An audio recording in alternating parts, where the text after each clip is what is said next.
let's talk about, as far as we talk about the constitution of IBC, what are the ways we're going to use to educate the masses on the need of voting and voting wise leaders?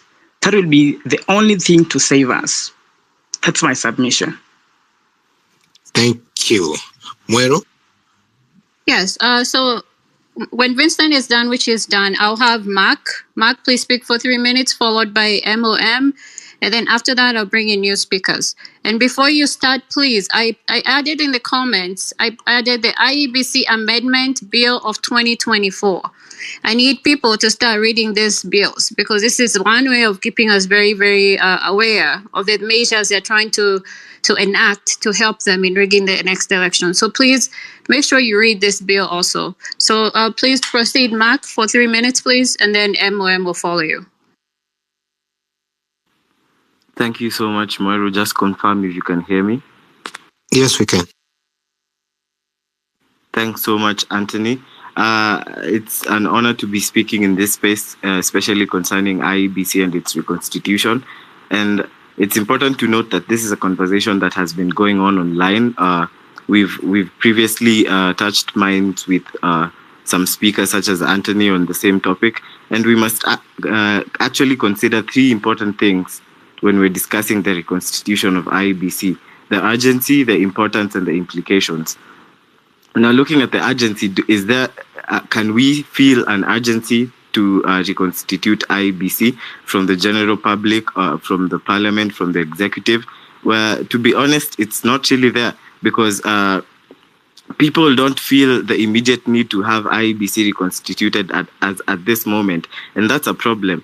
And looking at the importance of having IEBC constituted, we note that Kenya is actually due for a review of boundaries, which is the mandate of IEBC, and this will touch on delimitation of constituencies. This actually means cutting of some constituencies, maybe in half, merging other constituencies and whatnot. So this presents a catch-22 situation for Parliament, who are actually who are actually in the middle of the reconstitution of IEBC, and in the implications, we're very much aware that a shrewd IEBC will definitely bundle elections, and IEBC is actually supposed to be independent. And thank you, Moiru, for pinning the IEBC amendment bill. I think it's of 2021. It's really important. So we have to ask ourselves questions that actually directly touch on IEBC in the past. We remember we've had a senior person in IEBC being murdered days towards the elections. We've had not once but twice. We've had commissioners actually resigning during the election period or after the election period, and that actually postulates to the problem that we have. We do not have a constituted IEBC in terms of commissioners. So we can actually see that there's no urgency due to the importance and the implications. And we have to look at the issues beyond the commissioners. We have to also look at the tendering process in IEBC, the materials that are actually used for elections, the technology. These things actually connected to the lack of independence. Is the independence of IEBC just in the name? And how can we actually remove the political influence from IEBC's neck, you know? And it's important to also note that we've seen some youth actually mobilizing to see how young people, women, and persons with disabilities can actually be represented in the committee that will be part of the constitution of IEBC. I think I saw Shakira Wafula, Mkenya Daima, and the lot. So it's really good that we're putting in the effort, but we must also consider the bottlenecks. We must also consider the things that are actually making it hard for us to have IEBC reconstituted. And I think I'll end my submissions there, and I'll allow, I've seen Shakira has joined as a speaker. Maybe she'll shed more light on that, on the progress so far in terms of the petition. I think it's a petition. Thank you so much, Moiro and Anthony. Karibu. The next speaker is MOM. Please speak for 3 minutes. And then after MOM, I'll have Shakira, then Jambi, then Fred, then Patrick. Please, let's try to be stringent on time. Thanks.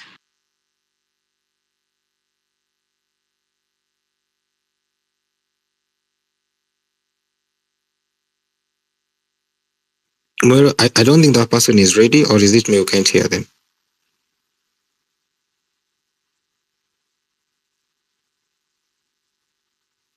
Shakira, carry on, please. Hi, just confirm that you can hear me. Yes, we can. Okay, thank you so much, Anthony, Nyati, and Mweru for hosting this. I was actually just scrolling by my Twitter page as soon as I saw IEBC. I jumped on so that I see how I can contribute. So, for those who don't know me, I, together with Kasmuel and Kenya Daima and Sheikh Khan, regarding the selection panel of the IEBC. As it is with the new IEBC bill of 2024, the selection panel has 9 individuals, 5 from five representatives from the parties, the majority parties and the minority parties. And then we have 4 representatives, 2 from the IRCK, that's the Interreligious Council of Kenya, 1 from the Law Society of Kenya, and 1 from IFPAC, the group that manages the finance guys and accountants. So in that bill, we have no clause regarding gender balance, because we know our Constitution of 2010 requires that any institutions made by the government should at least have a representation of a third of whoever is making whatever group should be a representation of women.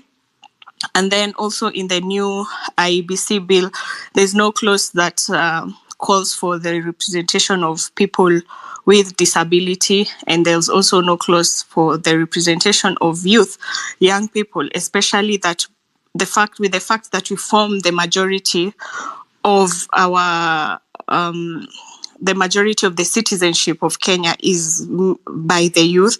It's important that in such crucial decisions, the youth should be represented as well. So our petition to the parliament is to reconstitute what the selection panel is going to be, because if we saw that if we can't have representation in the selection panel, it is for sure that our thoughts and we won't be represented in the commission itself.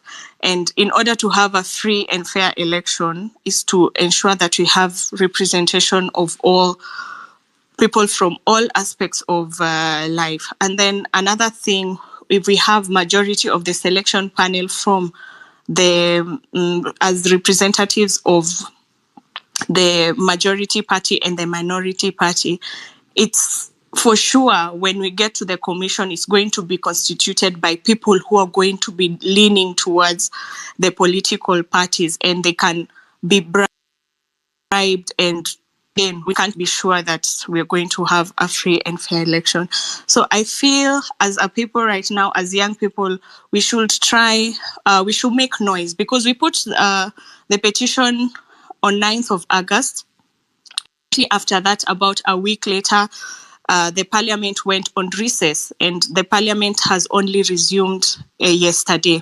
We've been doing calls and trying to get in touch with people who can help us lobby this petition and have it as an agenda in the House. But the few people we've spoken to, they're like, it's not a priority to the members of parliament to have such a petition.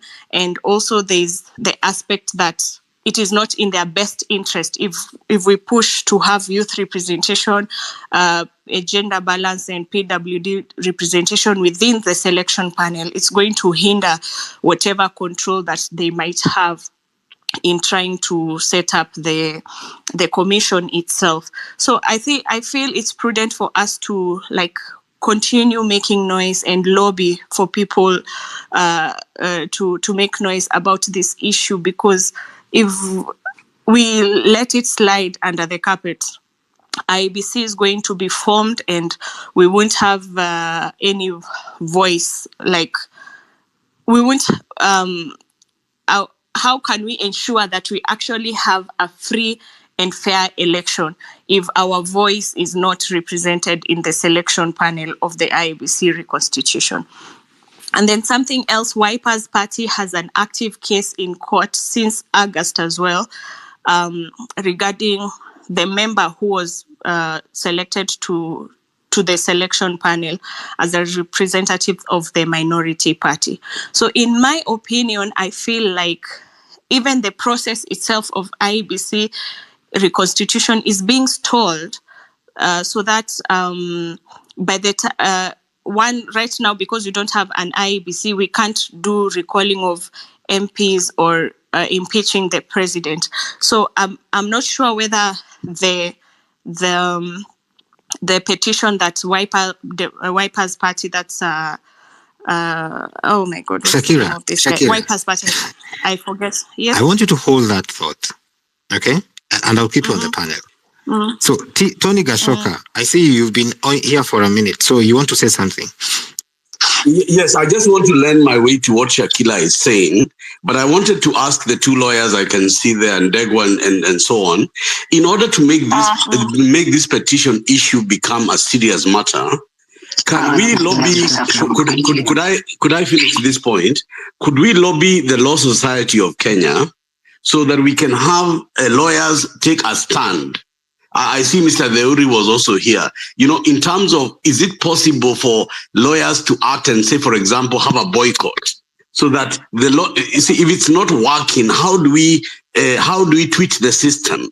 So, for example, an LSK-led nationwide, boycott by lawyers can be able to lend weight to the petition that is presented, so that activities in court where cases are stalled and in parliament can be highlighted. What do you think, Degwa? Tony, I didn't get your question. I'm saying, in the 90s, when we had a problem reaching for public cause, the LSK was a leader, the Law Society of Kenya. So that you call upon, say, lawyers to, for example, down their tools or to raise their voice together, so that the government and the courts must address an issue. So an LSK-led boycott, for example, until the issue of IBC is dealt, can we not petition the LSK president and her council members to assist the public in taking back our sovereignty with regard to the IBC? Tony, is it okay if I put up a response? Perhaps just before I answer that question, I must first of all commend Tony for the good work that he's doing in the Adani petition. I don't know whether members, you are aware that Tony has reached out to the Indian Congress, and that our petition has actually been presented to the leader of opposition there by Tony Gashoka, and that there is commitment that the petition will be tabled in Parliament in India in regard to the Adani deal and the question of our sovereignty. Tony, I must thank you for the good work that you're doing. Now, to answer your question, the fact is that the LSK and the act establishing LSK has created an avenue where the LSK is to act in the interest of the members of the public. I can't hear anything. Shakira, you can drop, then we'll bring you back up. Can you hear me now? Mweru? No, we can hear you. Mweru, can you hear me? Yes, we can. Am I audible? Yes, you are audible.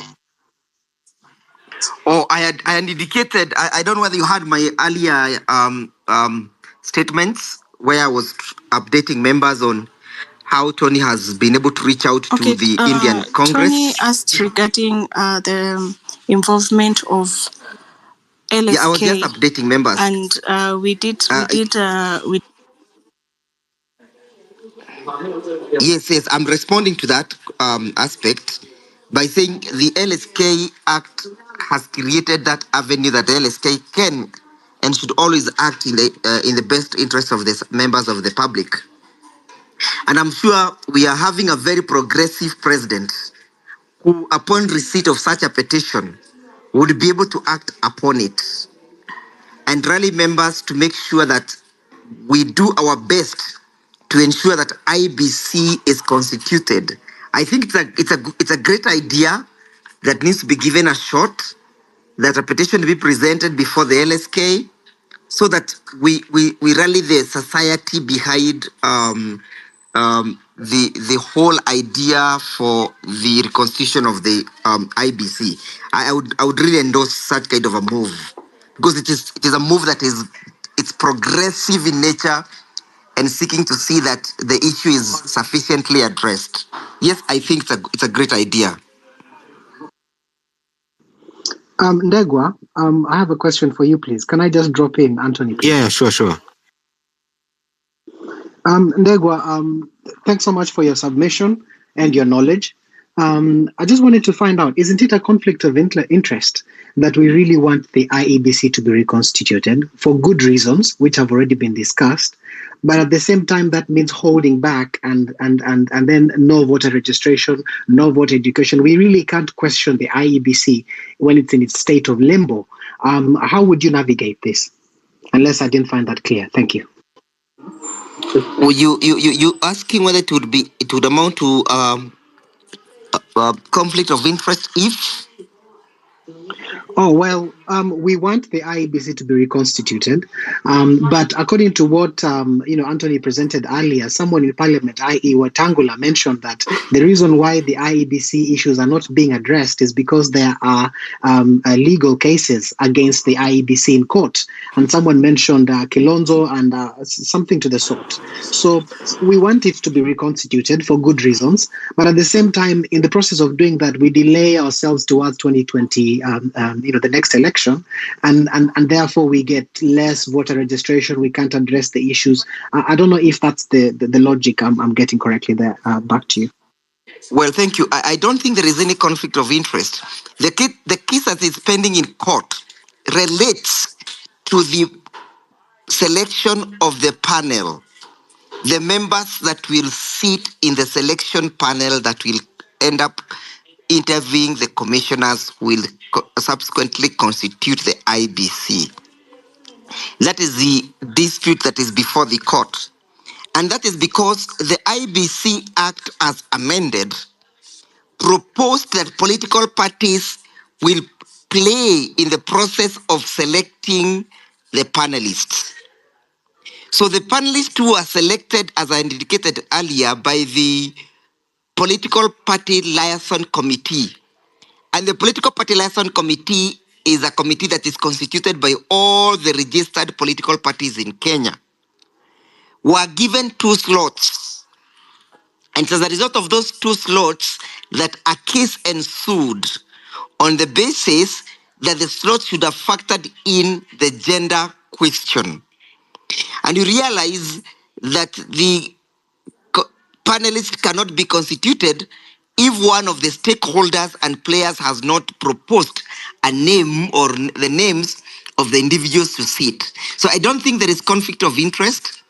It's a going concern in the sense that there is a case pending in court. So until that is resolved, it is to our detriment that time will have lapsed. We do not know when it will be resolved. We don't know how it is going to be resolved. But the owners of political parties can easily resolve this issue because it's an issue that rests within political parties. Those that are in Azimio coalition and those that are in Kenya Kwanza coalition. If at all they had the goodwill, the political goodwill, and knowing that these are their political parties, they would have resolved that issue without having to necessitate to go to court so as to save time within which the IBC is to be constituted. Thank you, Miru. Over to you. Yeah, thank you so much for that. Shakira, I'll have you stay on so as we proceed, you can update people. Next speaker is Fred. Fred, if you actually know, it's Jamba. Jamba, please go for 3 minutes, then Fred, then Patrick. Hello guys, can you hear me? Yes, we hear you. Yes, we can.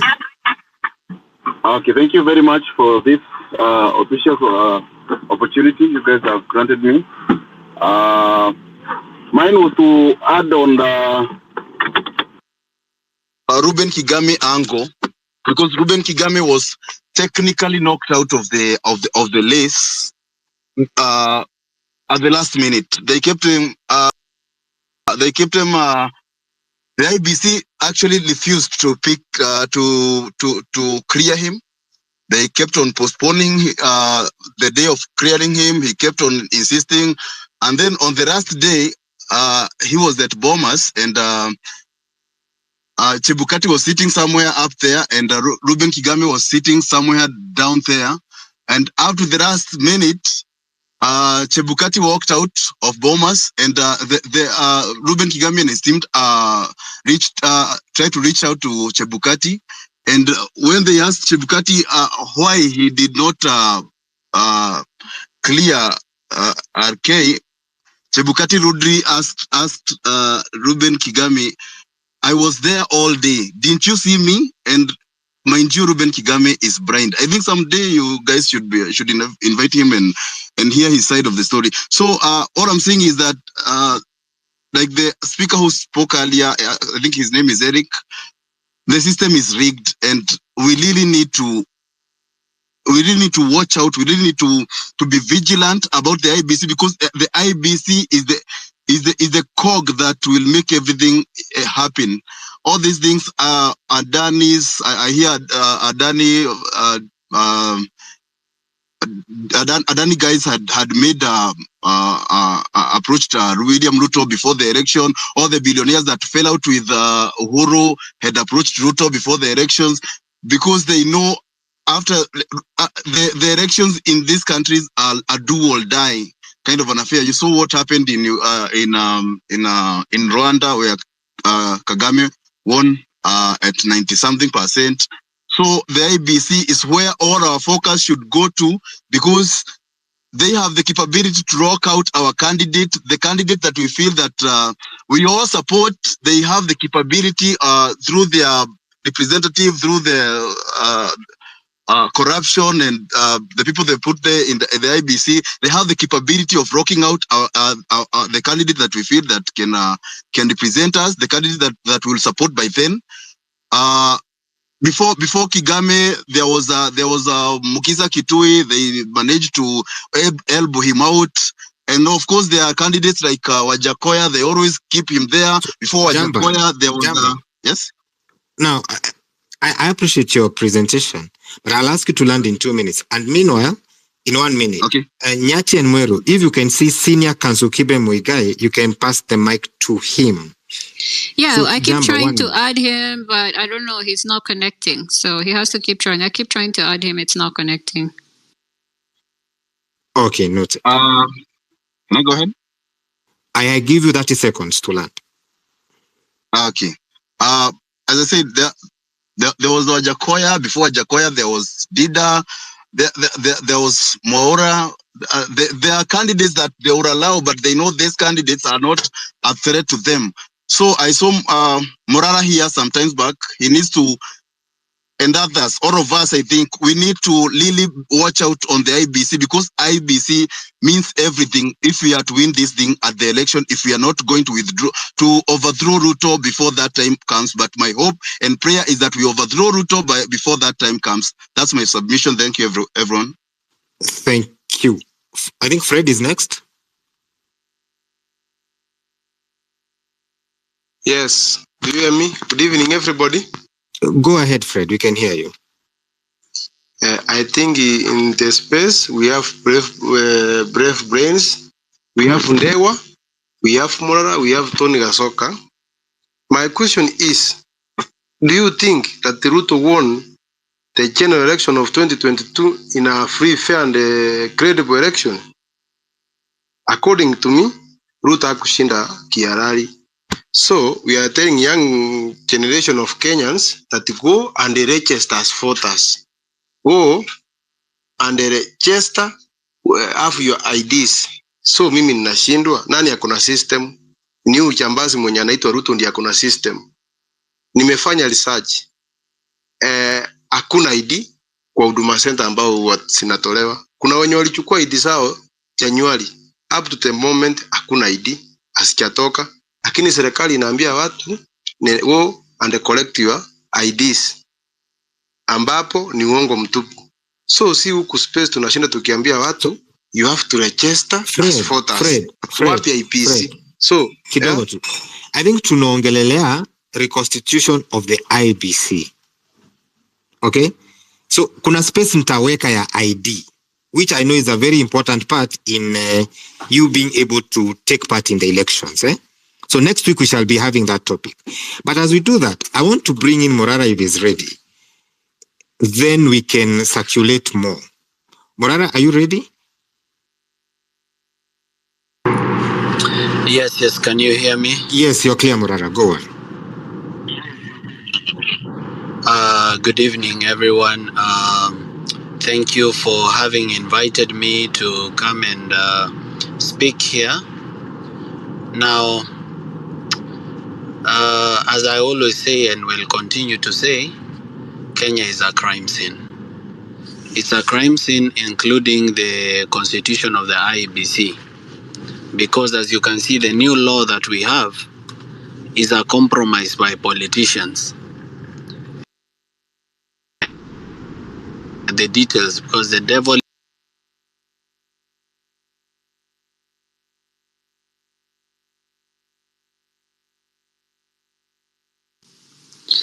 Morara, we don't hear you.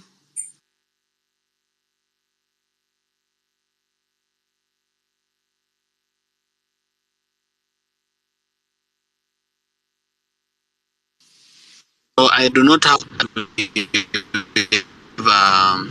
a fair selection panel. However much we take care,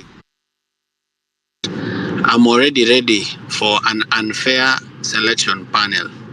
Personally, I'm also ready for an unfair IBC because knowing who William Ruto is, I'm almost 90% sure that regardless of what we discuss on this Twitter space, how eloquently we put it,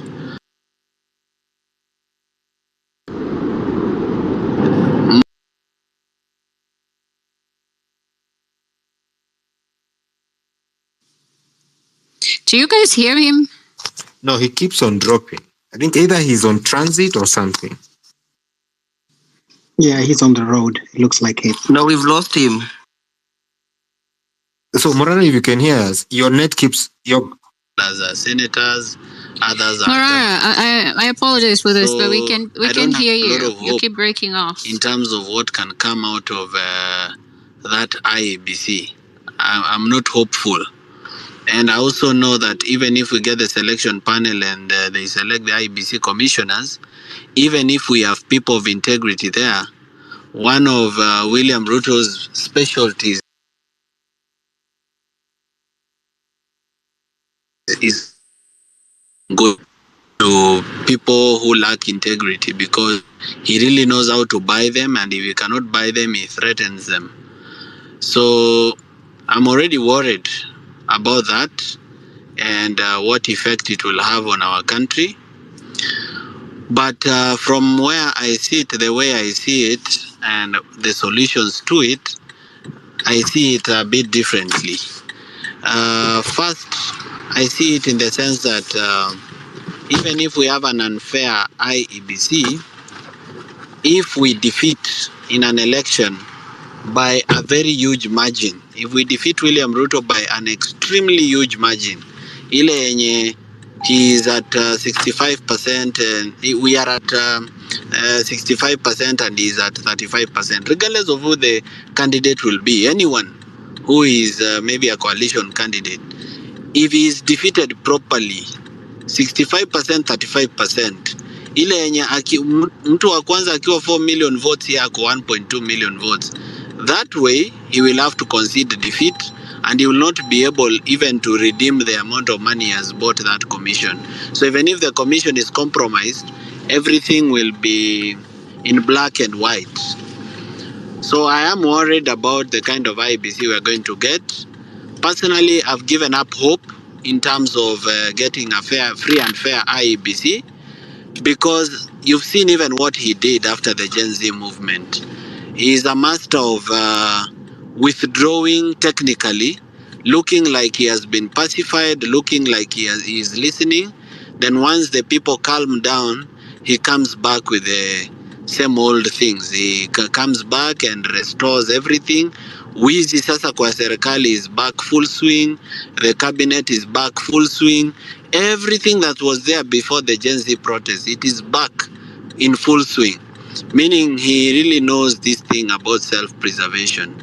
So playing with IBC is playing in his field, because he is president now, he has all the money in the world, and he can threaten and he can compromise. So I don't have hope. By all means, even if it's something is stable in parliament, even if a court case is won and the court case says that we deserve a better IBC or a free and fair selection panel or something of the sort, I don't have any hope. No, don't interrupt. Let me finish. So I don't have any hope that that IBC is going to be free and fair.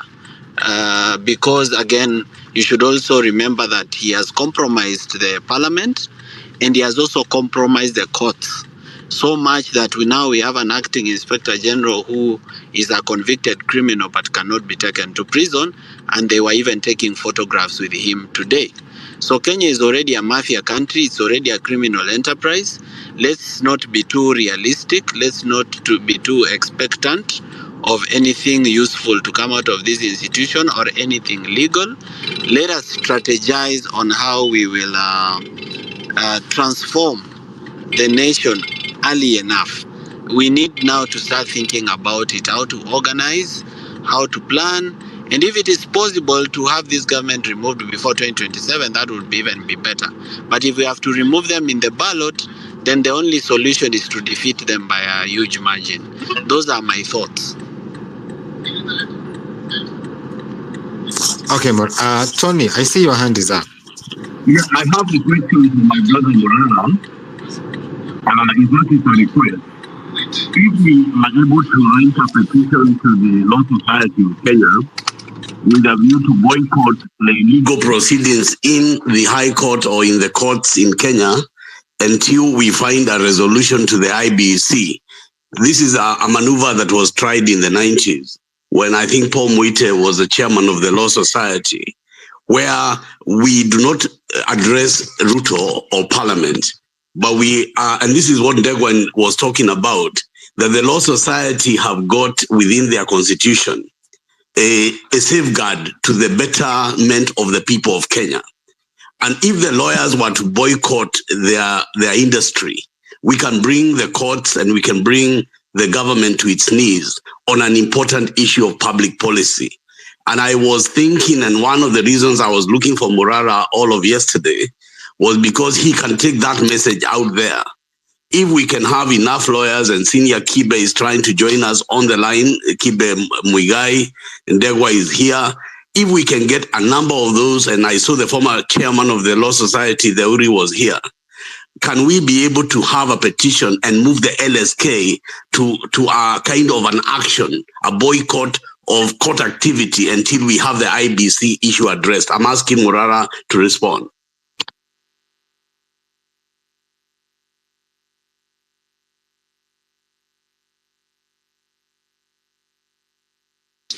Morara, do you hear Tony?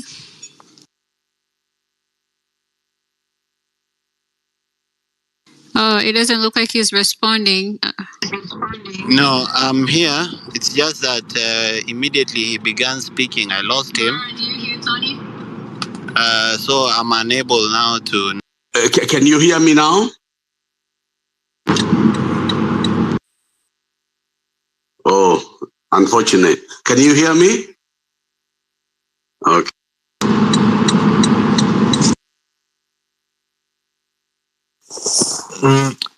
I think as we wait, yes, Morana? Yeah, I lost all of you. I could not hear you. I lost you. Just repeat Tony Gashoka's question. So my question, Murara, is that if we were able to organize a boycott of led by the Law Society of Kenya, along the lines that was done when Paul Mwite was the chairman of the LSK, where the lawyers refused and put down their tools. Can you hear me? Can you hear? I can hear you, Morara. Can anyone else hear Morara? Yeah, I can also hear him. Yeah, so nobody's answering. I'm saying I lost all of you. I could not hear you. And I wanted someone to just summarize in 3 seconds what Tony Gashoka's question is.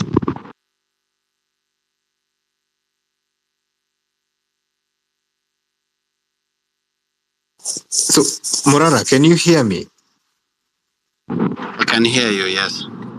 Okay, so Tony Gashoka is saying, in the 90s, the Law Society of Kenya mobilized lawyers to boycott the judiciary until, in this case, the IBC is reconstituted properly.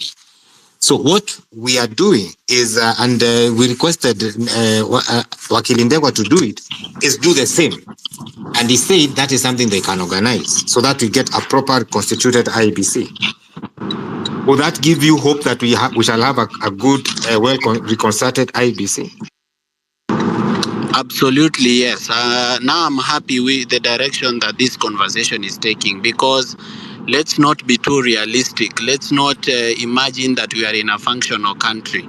Let's not imagine that we are in a functional democracy where systems work, where professionals can sit down, develop a strategy, take it to court or table it before parliament. It's debated, it's passed, it's law, or it's a court case, is adjudicated, we have a result. We are not living in a normal country, and we are not living in a functional democracy.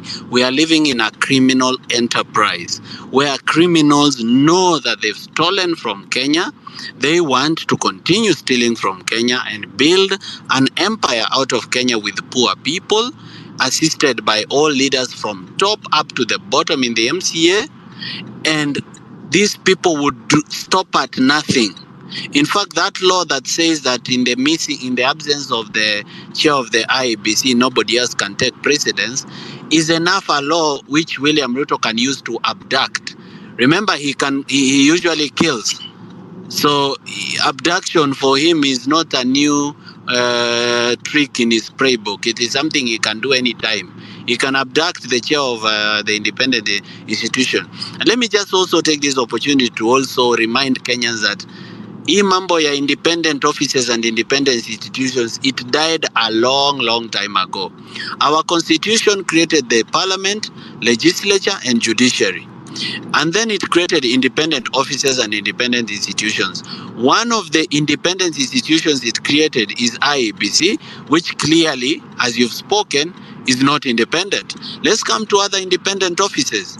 The Directorate of Criminal Investigation is supposed to be independent, but you can see it's not independent. The DPP is supposed to be independent, but you can see all they do is not prosecute cases, but to drop cases that were being prosecuted. They are now accomplices in crime. You come to the Teachers Service Commission. The Teachers Service Commission is supposed to be an independent commission under the IEBC. An MP from my region where I come from, and a cabinet secretary, former cabinet secretary, they had letters of TSC at a funeral, issuing letters of TSC to prospective teachers. We have an independent, or rather, we imagine that there should be an independent police oversight authority. To this day, we don't know how many Kenyans who are abducted have been found. In fact, there's none, because they are independent, but independent on paper. They are not independent. So I will assure Kenyans that let's not think of strategies that are in the book. We have now to think about strategies that are outside the book. And mass action is one of those strategies, civil unrest and civil disobedience. Those are some of the strategies that are in the book that we can use. Now, what we should remember is that after the 26th of June, the government understood that violence works. And according to them, shooting and killing works. Therefore, anybody who wants to rise in mass action right now, the government knows that it can threaten them using bullets. So what is the thing that can defeat bullets? The only thing that can defeat bullets in Kenya is numbers. Ladies and gentlemen, we are here on X talking, but we are barely, we who think the way we are thinking here on X, watu wenye wanafikiria kama sisi, they are less than 10% of Kenya. 90% of Kenya doesn't even care. 90% of Kenya has not even read the constitution. 90% of Kenyans wanasemanga katiba, wanasiasa watatusomea na hao mawakili watuambie. They've not read it. So they don't even know what system of governance to expect. In fact, when you talk about all these things, IEBC and selection, majority of the nation does not understand it. So if you don't devolve the conversation to the villages, you will always lose. And that is why we've been losing some of these conversations and some of our strategies that we've been losing.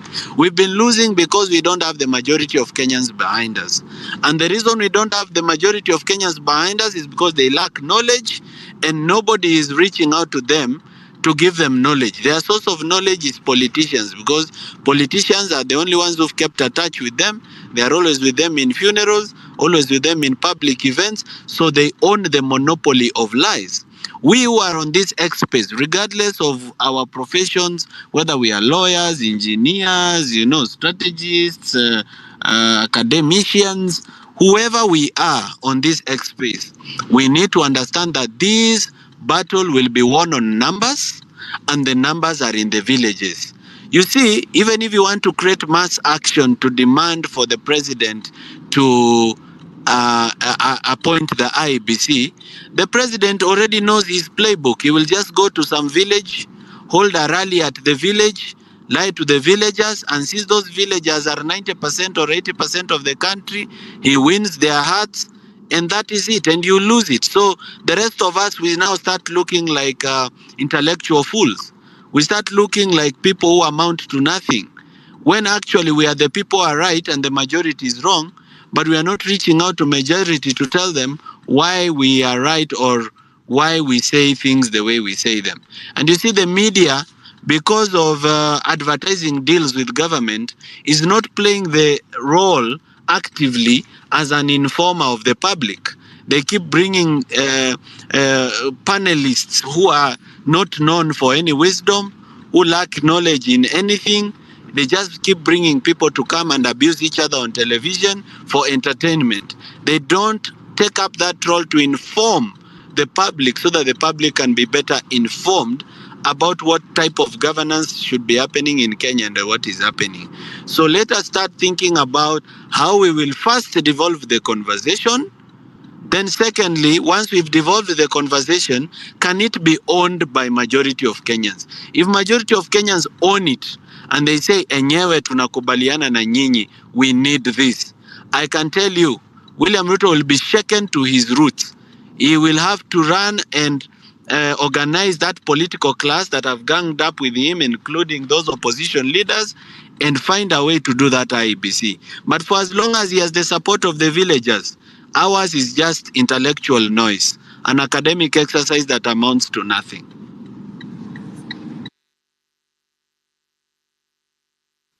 TG, I don't know whether you want to respond or... Yes, I'm very happy that Murana has said what he has said, because I agree with him. But the only thing that I'm not agreeing with him is that we are not using the Law Society. And I want to repeat, the Law Society in Kenya has played a major role in the liberation of this nation. In fact, in the 90s, it was a critical. During the Matiba days, I remember even the detention of Kenneth Matiba and Rubia. There were times that the dictatorship of Moi was as brutal as this dictatorship. And when it came to matters of great public importance, the Law Society was able to move in and do things that were not normal because they were extraordinary times. And so all I am asking Morara is that if we get the LSK behind a petition can he continue what he's doing nationwide so that people rally behind what the LSK can do? We will be asking them, can lawyers of Kenya get together and boycott the courts until the courts and the country, including the government, agree to hear the issue of IBC and resolve it as a right within our constitutional right as we take back sovereignty of the people? So I'm asking, if we get it done at the academic level, can he take it down to the grassroots, which he's doing very effectively? That is all I'm saying to him. Tutafanya na yeye pia afanye.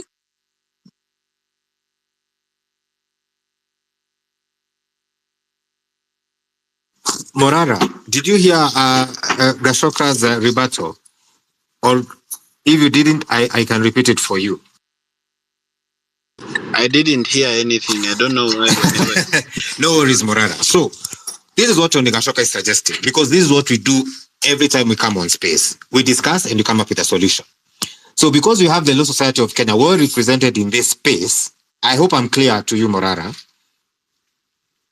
Yes, I can hear you. So, continue. we want, because we have to work within the law, so we want the LSK to go to court and say, and put up a petition that we want IEBC reconstituted as a matter of urgency because it represents all Kenyans.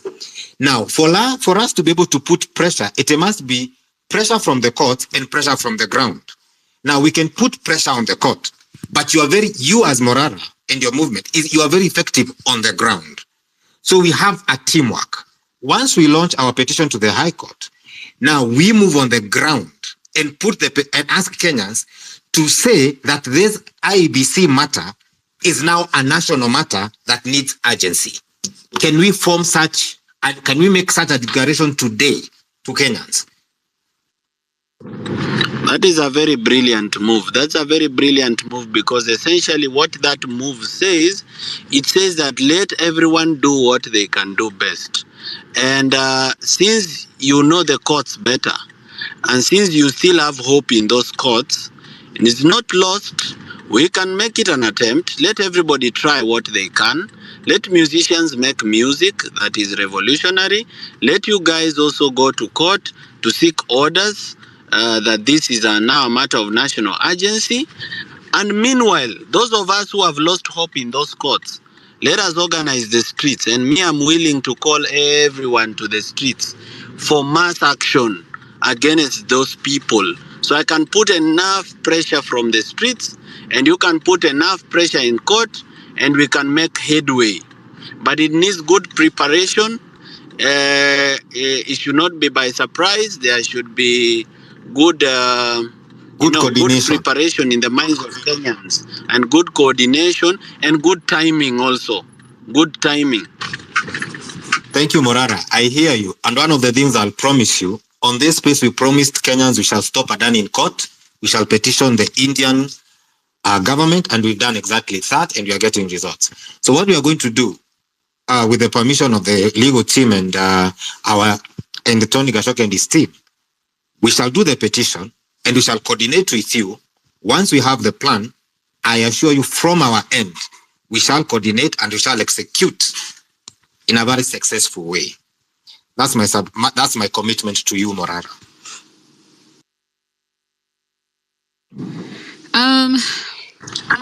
Well, go ahead. My commitment to you. My commitment to you is that,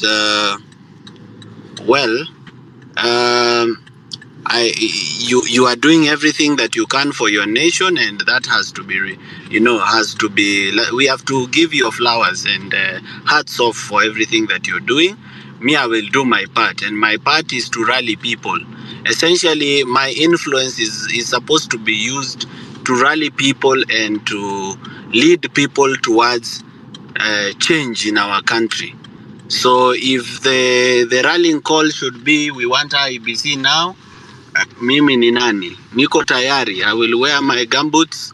I'm ready to show up, and I'm ready to rally Kenyans who believe in that cause to show up, and also to even make those who do not believe in that cause to believe in it. I mean, I agree with you, Morara. Everybody needs to play their part, and we all have to do what we have to do. So I completely agree with you on that, in that regard, in the sense that this needs to be everybody's initiative and everybody's responsibility. We all have a role to play in this. So, Wakili Ndegwa, I see Mkenya Daima's hand up and James. I see both of your hands up. Hang on, we had a list. So I have Joe going. Joe needs to go for 3 minutes. Then we have Morabo, then James, then Kenya Daima. Okay, just a minute before they take it away. Can you hear go me? ahead, Morara. We can. Yeah, so I've just arrived at a crime scene. And I'm about to go into war, so I want to request leave. I am at Upper Hill. I just left my house. I'm at Upper Hill at what we call Talanta House. And right here at Talanta House, we have players of Kabaddi Kenya team that are holed up in the office of the PS. They were supposed to travel to Iran today, and they've not had an opportunity to travel to Iran because their budget was approved but not signed. So I'm about to go to war, and for that reason I have to leave. It's very much in order, Morara. We'll keep in touch. So, Muero. Thanks, Morara, for joining us. When you're done with what you're doing right now, feel free to join us. If we'll still be having the space, we appreciate your time and we appreciate everything that you've been doing. So the next speaker is supposed to be Joe, Real Joe. Please speak for 3 minutes and then you'll be followed by Marabo, then James, then Kenya Daima. Thank you very much, Moira. I hope you can hear me. Yes, we can. Thank you very much, Anthony. So we are talking about reconstitution of the IBC, but I've heard sentiments from Ndegwa, the Wakili. I've heard sentiments from Gashoka Tony. And right now, I think as it stands right now, we all have the same problem. We are trying to solve the same problem. Today, I would like to borrow some sentiments that were said by Anthony Gashoka in 2015 when he was at JKL Live, the famous interview, when people thought he was drunk. He was not. I know he was not drunk. He used that interview to castigate Uhuru, and he pretended to be drunk so that he would send his message, he would pass his message and he would send his message home. So that at the end of the day, nobody would say that, no, Anthony said this. People would defend him and say, no, he was drunk. Anthony talked about the political system of impunity. I think that time he was castigating people like Mike Sonko, who are running around Uhuru Kenyatta with jeans and things like that. Anthony had a problem with that. Not Anthony, but Tony Gashoka had a problem with that. Right now, we have a political culture in our country whereby we have the political class dictating what needs to happen, what we need to consume on a daily basis in terms of information. Right now, we are being treated to circus. Gachagua is fighting, I don't know who, Kimani Ichung'wah, and that is information. And we end up talking about that even in spaces. The political class is setting up a pace for us, what we need to discuss. And that is impunity in itself. We have a problem in this country that we need to address. I've said this several times. IEBC is a body that has been mandated by our constitution to help in choosing representatives of the people. Okay? IEBC is supposed to help the people in choosing representatives. Therefore, that is why the constitution talks about an independent electoral and boundary commission. It is supposed to be an independent body. What we are seeing currently is what you are seeing happening in our country currently is a president trying to dictate who even needs to be in IEBC. That is why we are hearing sentiments from Morara. This guy is going to use the IEBC to, I don't know, rig elections and things like that. Everybody has this kind of sentiments. It is because we are losing the very fundamental concept. independence of Electoral and Boundaries Commission. Independence. And this is the biggest problem we have. Why are we losing this concept of independence of this commission? We have selected a leadership. You know, all these people leading us, we have selected them. We have asked them to represent us, be it legislature, be it executive. We have asked them, please, we cannot all be presidents. As per the Constitution, Article 1, we are the sovereign power. We are the supreme authority of the land. We, the people, all sovereign power belongs to the people. Article 1 says that clearly. And we can exercise our powers directly or indirectly through our elected representatives. And all the times we have trusted our elected representatives to make decisions on behalf of the people. So whenever we elect, we are asking these people, please represent us. And we are not asking them, I'm using the wrong terms. We are not saying please. They're supposed to represent us and show us, account to us as the people who have given them the mandate to represent us. And we always miss one point as a people. I've said this before. We always miss elements of chapter 6.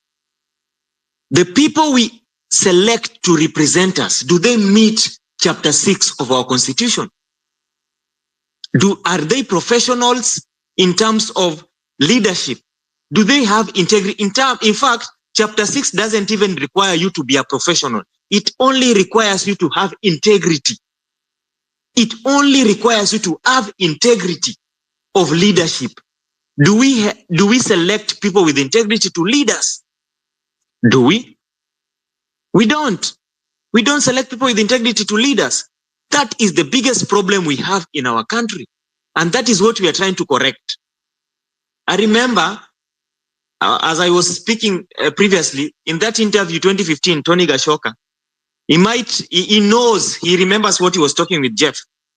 One fundamental issue I picked from that interview, he was talking about this as political system of impunity. What is a political system of impunity? A political system whereby people around you pretend to be bigger and want to force themselves into a cocoon whereby they are the ones who have a say. And that is what we are seeing happening right now. That is why we have Masengeli, who is an acting. Imagine an acting. He's not even an IG. He's an acting. Acting for me is, I would equate acting to a content creator. Crazy Kena, acting. Okay, Masengeli is acting. He's an acting IG. He disrespects court orders, an acting IG. And that is why I borrow the same concept from Tony Gashoka. This concept, this Law Society of Kenya needs to down their tools because the law is under siege. And that is why I was encouraging someone like Ndegwa, please down your tools so that we don't, because the political class have suspended the law. They have suspended it. We can see it. We can see police brutalizing citizens. Yeah. And I have equated the current regime to a mad king. I've equated Ruto to a mad king. He's insane. A landing. Yes, he's insane. I've equated Ruto to a mad king. He's an insane person. And I'm not saying this from my own words. He himself, in any gather, he was with the university students the other time. He said, am I a madman? That is an insane person questioning himself. He was in Mombasa. Am I a madman to sell JKA? That is an insane person questioning himself. He is a psychopath. A psychopath is someone who has no remorse. Someone who goes on media and says, you know, I don't know about abductions. I don't know. I'm not aware about abductions in our country. That is someone who is a psychopath. And this matter of IBC, the president is trying to dictate who needs to go to IEBC, and that we have a problem with that. And most of the people here can borrow the same ideology that this president, this presidency, this leadership. So, real can I stop? I want to request you, yes, because it's well past our time, but just finish, then we bring in the rest of the speakers. Okay. So as I yield, we have a leadership that does not respect the people. I'd put my points, but let me just yield, Anthony. Thank you.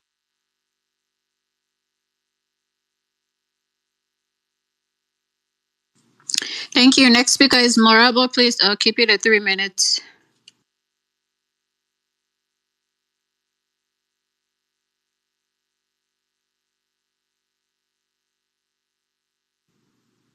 Marabo is not responding. Let's hear from James.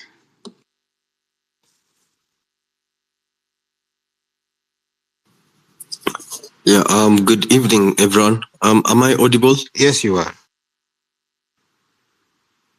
So one thing I've picked up from the conversation is the fear of an IEBC that we cannot trust.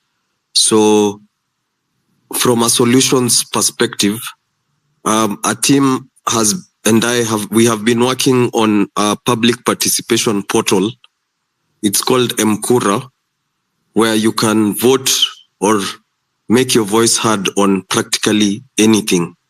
So the portal is already working, and putting action to solution, I would suggest you all check it out and test it, because the end game is to create our own parallel database to the government. So that way we have one platform which has data on all of us, or about like one platform where all of us can show our numbers. Because right now, even with the IEBC being constituted and us going into an election, the possibilities of rigging being very high, then we need our own system to ensure that we have our own parallel tally happening. So in addition to that also, I have shared the link to the portal on the comments. So Anthony, you can attach it to the Jumbotron, and then people can interact with the platform and give us feedback on the same. Yes, James, thank you. I'll do that. Next was Mkenya Daima.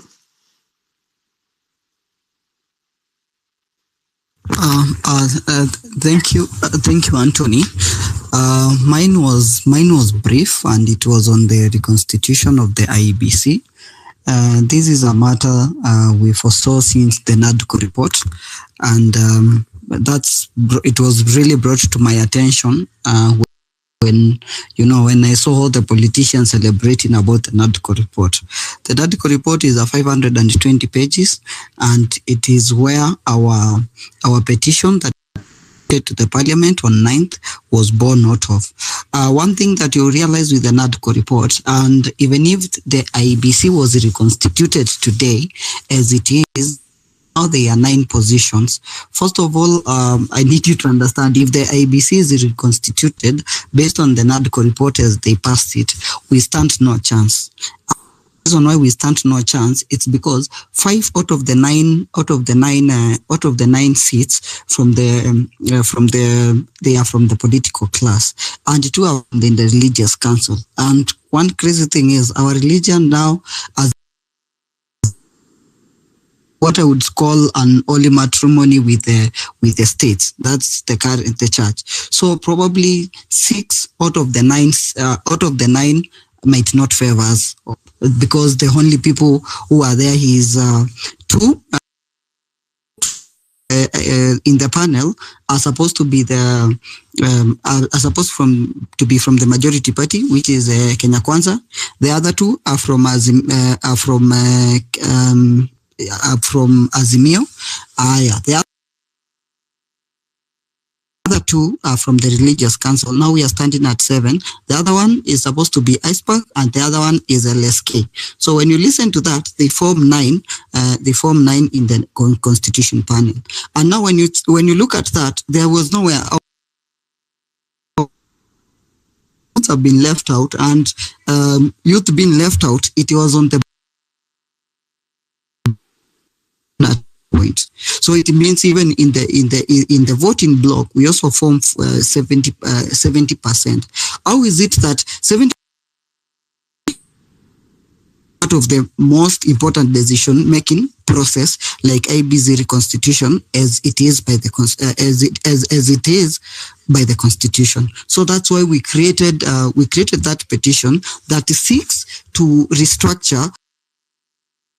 Because the ABC selection panel, it is the one that it is from that point the ABC commissioners will come from. So from that team of 9. So that's an issue that I felt like the youths, we've been left out, and that's why we've done that petition, and that's the petition. Now, when you look at it the way it is, even if for it to be fixed tomorrow, yes, we are going to get a skunk, and the reason why we are going to get a skunk is because so many things have not been factored out. So that's one thing that it's a petition. It's good in this initiative now is a. We've gone to see the LSK.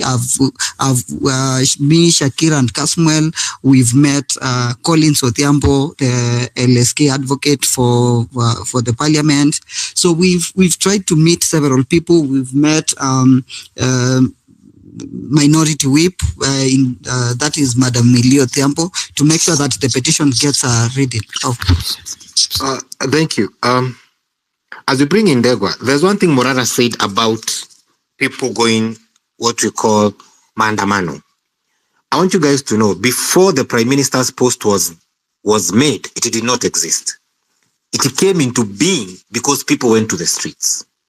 And that's the reason Gashoka asked, if we go to the law, by the law, and we go to the streets, the two are a perfect storm that now we can have the youth included in the selection panel. Because that is what pressure does. People work that way. But Tony Gashoka, you want to say something? Because I'm seeing time is well spent, and I have another 2 hours with diaspora. Yes, what I was saying is I'm hoping that the point has been landed. You know, my point to Morara was not about going to court for LSK going to court. I think the last speaker got me correctly. The issue that I'm suggesting is a boycott, where the lawyers lay down their tools of trade, say we are not going to court on all matters, whether they be commercial, whether they be criminal. We are bringing Kenya's legal justice system to a standstill until we address the issue of IBEC. And I was giving a parallel of how this has happened in the past, where the Law Society would get together and say, hold on, because now everything else has failed. And as custodians of the law and the Constitution, we are and the people having so expressed, we as lawyers of this country will bring the country to a standstill in a judicial sense until this matter is resolved. And in that time, then the other street action is continuing. Why the LSK has boycotted courts. And that way the government will be brought to book because they cannot resist such pressure. So I was asking Degwa to respond of how we can do the same way we've done the petition to India on the Adani matter. Why can't we this time petition the LSK, Law Society of Kenya, not Parliament, not the politicians, the LSK. And the LSK can then tell its members, because we sought to uphold the oath and the rule of law, as lawyers, we are going to bring up this as a cause for the country. And I wanted Degwa to respond, and Kibem Wigai is on this line. He's been trying, he has sent me a message. I really hope the senior would be able to come on. Kibem Wigai was trying to, I think, connect through Shiko. I've sent you the link, and I would like the lawyers to respond if possible. Yes, Tidi. Nyati and Mweru, can you see the link? Can you see Shiko requesting?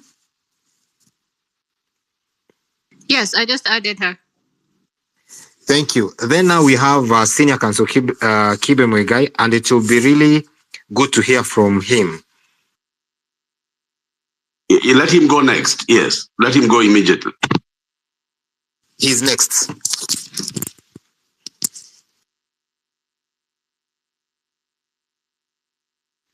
Senior Counsel Kibe Muigai, you're next. You can make your submission.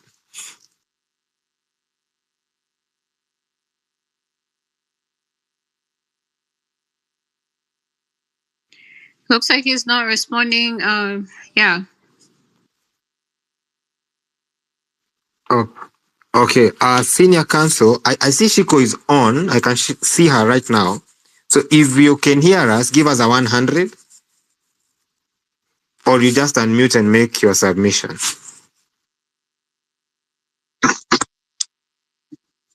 Hello, can you hear me now? Yes, sir. Finally. Go on. Hello? You can hear me now? Yes, we can. Yes, we can. Sorry about had a lot of difficulty getting through, but I have listened and thank you for holding this forum. And I can start the last bit that Tony Gashoka was talking about, which is the issue to do with LSK boycotting this. I think this ties up with what Kebaso Morara was talking about. Unlike the days when Akina Paul Mwito were practicing, nowadays the Law Society of Kenya and the size of the legal profession is so big that I do not see how the entire legal profession would be easy to mobilize. Because my reading of the situation is that for the time being, you find that even if you are to mobilize 50% of the lawyers who are public spirited, you might still get another 50% who are willing to attend court, and therefore such a strike action may not be effective enough. But having said that, there are three contributions that I needed to make. I do not think that it is by accident that the process of reconstituting the IEBC has taken very long.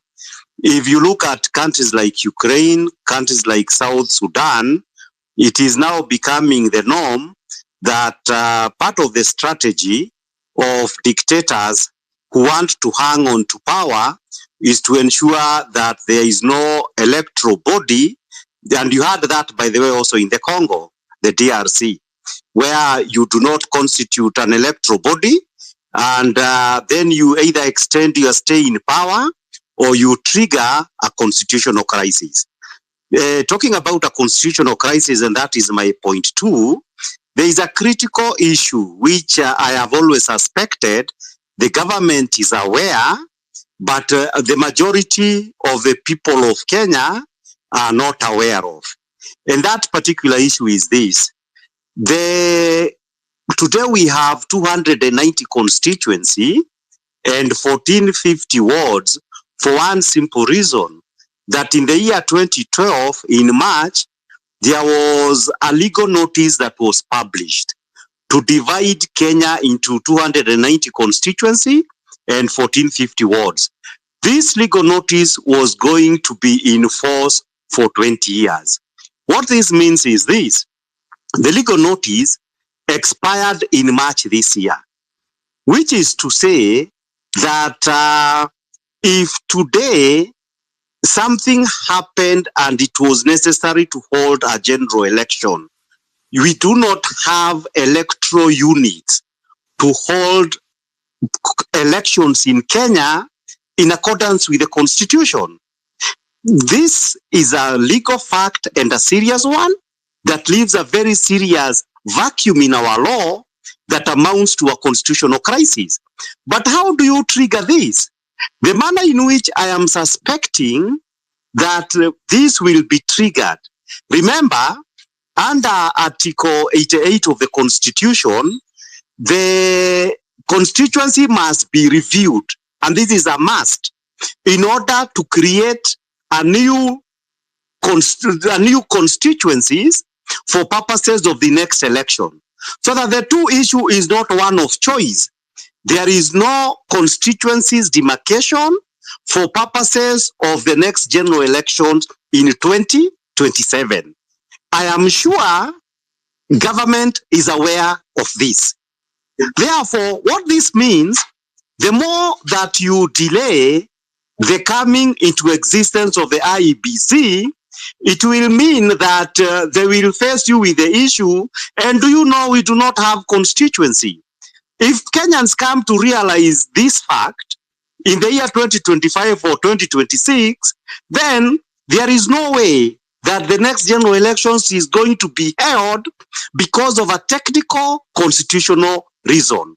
So that we need to read this and be able, first of all, to explain to the people of Kenya that people are being set up for the extension of the presidential term and of members of parliament. This will be done because you will be given that there is a technical reason. For me, that's the biggest danger. The third point that I needed to point out is that there is no dictator in the Game of Thrones. Like there is an interesting statement that was made. In the Game of Thrones, they say, who is the most powerful? And they said, the most powerful individual or the element or person, it depends on your own perceptions. So Kenyans have a choice to make. If you assume William Ruto is the most powerful factor in the Republic of Kenya, then you will act in a manner where you subdue yourself to William Ruto. But if you choose and say that at the helm of our constitutional order, it is the constitution that is most powerful, then you are able to require that everybody must submit to the constitution. But the starting point must be knowledge. And the knowledge is this: in view of what is happening, how is it that somebody will try to cling on to power unlawfully and in order to trigger some confusion that ends up confusing everything in Kenya? Therefore, Kenyans should not think there is an accident here, that the process is just taking. Now we have forgotten about NADCO. After NADCO, and you are having now, people are talking about Gachagua and all this kind of thing, you are going to get something else. So that Kenya are being played on, and you are being pushed into a constitutional crisis. And finally, I make the point that what do you do before 2027? Probably, as of now, political power. Can you hear me? Yes, we can hear you. Okay. The last point I was making very quickly is that when it comes to political power, organizing and more political action is the only route to ensure that nobody gets rooted in anything to do. And for this, one of the good things is that Ruto is going to bankrupt the country. So he could be our best friend for what is going to happen. Everybody is having demonstrations. Ruto can be able to kick out Gachagua, but it is obvious Ruto cannot prevent Kenya from going bankrupt. What are the opportunities that comes with bankruptcy? The university lecturers are out on strike. Why are they striking alone? This is one opportunity in which we can be able to say, let's go and support university lecturers, because it is not easy to mobilize everybody. But it's sometimes easy to say, when the 4,000 university lecturers are having a demonstration, let us join them. Because without saying that we are something that is rallying all of us together, it may never be possible to mobilize everybody across Nairobi. If people are demonstrating in Gekomba, it should not only be people in Gekomba. We join them and say, we are here in solidarity with Gekomba people. Therefore, I thank you for this forum. But political action over and over again is the only way that a dictatorship can be able to understand. Doesn't have the space to do anything it wishes to do. Thank you. Thank you. I want you to stay on the space so that I ask a question. But I see Tony's Gashoka's hand is up. So Tony, say something then. A very quick question for Senior Kibe Muigai. A petition is going to come to the Law Society of Kenya and we are going to ask for lawyers to assist. If we don't get 100% of the lawyers, can we get 100? Can we get 200? If we start, we have to deal with this matter. And the question is, if a press conference in Kenya were to be held by 200 lawyers raising this issue, would Kibe Muigai be present at that press conference? Definitely, I'll be present, and I can guarantee you at least that the other friends of mine. So I want to guarantee the country on this forum today that Tony Gashoka will ensure a petition will land on the table of the President of the Law Society, and I will give you a copy. Thank you very much. I will. Thank you very much, Mr. Tony Gashoka. And I'm always happy because, as we say on this space on Point Blank, we just don't talk, we actually do something about it. On the other, my question to you, Wakili, was Senior Counsel. So Murara has agreed to do the mobilization for us because he can clearly mobilize the numbers. So does this mean we need to do what you've just proposed, that we bring all these people who are striking for one reason or the other, we come together and form and reenact what happened on the 25th, because it seems that is the only language government understands. Yes. It is the only way, and it doesn't even have to wait for everybody to say you are striking. It is every time there is a strike, we must be able to join in solidarity. Because like now, you take opportunities. Some of these actions, even in Bangladesh, I believe students, even in China, and then it is joined. Somebody must be at the heart of it, and the rest of us join. So that, because you will never expect that grievances are going to be shared across at the same time. But because students, there is the issue of the fees, university lecturers, the CBA, doctors have unresolved issues. But it is every time there is a demo, and the demo of the 2000, they shouldn't go to the streets alone. We should have a way in which we can all of us be joining hands with our comrades, and to ensure that any opportunity that is there, it becomes a bigger event, and not just for the specifically affected group. If it was the people at the airport, it should not only be the workers at JKIA. It should be as many people as possible. Otherwise, it would only be like everybody is their own silos. We shouldn't be in our own silos. We are all citizens of Kenya, and we are hurting from dictatorship, bad governance, and punitive taxation. But today, Wednesday, it is Group A. Thursday, Group B. Another day, Group C.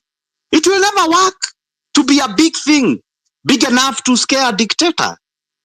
That's the point I'm making. Thank you, Senior. Nyati, I see your hand is up. You can say something, then you can circulate the mic. Yes, thank you, Anthony. Just a quick one, Senior Councillor. I appreciate your submission, and I really believe that this should happen. Previously, we've had the trade unions having their own industrial strikes, and then we have obviously the Gen Z going on, and Morara out the other side, obviously mobilizing forces. So the question for you is, how can we achieve this? Do you think it would take the leaders of these individual groups to sit around a table and obviously formulate a plan? Or does it mean that the elements, i.e. their followers and such? I believe the latter would be difficult. So how would you appeal for the former, or otherwise any other means you might think, please? I think many times before, like in the university, if there is going to be a demonstration to rally for whatever that they are doing, the first obvious group should be university students. The second group would be, since the Gen Z for a while, the government through abduction and extrajudicial killings has been trying to disperse them. Then, in the midst of all that is happening, we come and go and give solidarity. So that as the university lecturers are talking about this, and even county government workers who have also not been paid for a while, everybody must make it an issue. Because in other countries, you would have the Atuoli of other countries. That's why you have a central organization or workers group calling all workers to come up on strike. But Atwoli has turned out to be somebody like Raila Odinga. He very easily flies with those who are in power, goes to bed with them. So we don't expect that from Atwoli. So that the issue, like from tomorrow, for example, if the university people would be marching and you go and march with them, they will not be angry with you. They would be happier that you are doing it. And therefore, everything starts as an idea that there should not be a single group strike.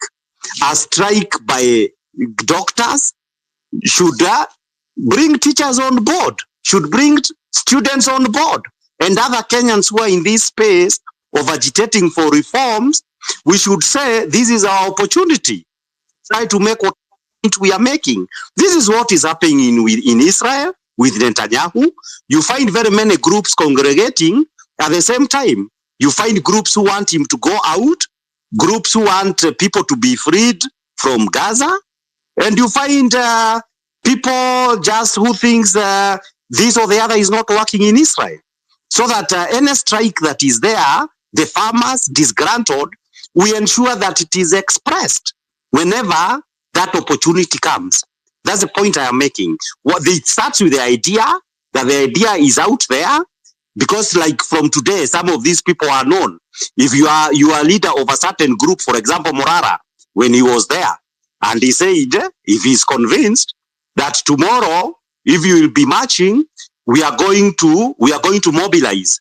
And during these spaces, you can be able to do that. We shall come and join you to push whatever agenda you are pushing. These are things that are possible. Many times it's a few phone calls and some mobilization, and it works. And you congregate somewhere. Thank you, Senior Councillor. I'll hand it back to you, Mweru. If not, Rexy, please. Yeah, so before we proceed, I wanted to bring, I was reviewing the Kenyan Constitution because at the moment, for us in the diaspora that live in the US, it's an election year. And at this particular moment, I wanted to talk about Article 89 of the Kenyan Constitution that references, which here in the US we call gerrymandering. And in Kenya, it's referenced as delimitation. And I was wondering if we still have Senior Counsel Kibe here, if he can sort of reiterate on this. As we demand for the IEBC to be reconstituted, is it possible to highlight to us how this can also be the delay and all the strategies they're using to where Ruto now wants to put in his people that he wants to be a part of that? What are the chances of gerrymandering being a key factor in the upcoming election? Because, I mean, we can't... Here in the U.S., it's a big thing. We saw it during Trump after we had the census, and they tried to come up with a lot of tactics to suppress votes using gerrymandering. Is that a big issue in Kenya that people need to be aware of, like we are over here? Yes, gerrymandering is a big issue in Kenya, and that is why when Article 89 was drawn, it gives a formula on how to constitute constituencies. For example, there is a formula that would say that a rural constituency should be this small and this big from the median. So that you say, if it is the median is like 100, and you say that you can have a deviation of 20%, that means the largest constituency should be 120,000 and the lowest constituency should be 80,000. Now, to arrive at the median, you need first of all to get the entire national population. Then you divide it by the number of constituency that you want in the country. So that the constitutional ideal is that as much as possible, the constituencies should be by and large of the same size. Now, having said that the Constitution of Kenya recognizes that what amount of deviation from the average constituency is permitted, the issue still remains that it is still for the politicians and now the IEBC, and hoping we have credible people who would be able still to decide how much variation is going to be permitted. And to address also the bigger questions, are you going to have additional constituencies or not. If you say we are going to have the 290 constituency, it might mean that the permitted variation would be insignificant, and that sometimes can lead to results in terms of the actual demarcation of constituency that is unacceptable to certain political groups. Because remember, many counties in Kenya, some that are very popular and some that have got low population, it is also reflected in terms of ethnicity. So that when you talk about all the constituencies of Northeastern, you are basically talking about Somali constituency. The same thing would appear to what used to be Central Province. You'll be talking about Kikuyus. So because of that, the issue of gerrymandering is still a big topic. We expect it to be a bigger topic during the next demarcation of constituency, which under the law, as I had explained, must take place. It is not something you have a choice, because as a fact, you do not have electoral units in Kenya because they expired in March this year. But Kenyans are not being told. So that even apart from the fear of gerrymandering, is the fear of a major constitutional crisis that could easily result in the extension of a term of office of William Ruto. That's a bigger danger to me. But the gerrymandering, I agree with you, is a big issue, but the constitution expects that some formula would be applied to limit it. It may not be possible to remove it completely, but the constitution expects that a formula that limits the effect of gerrymandering would be put into place. Thank you. So the next speaker we have is King Josh, followed by Juza, then Marabu, and then Truth, then Vex. So let's try to keep it at 3 minutes if possible.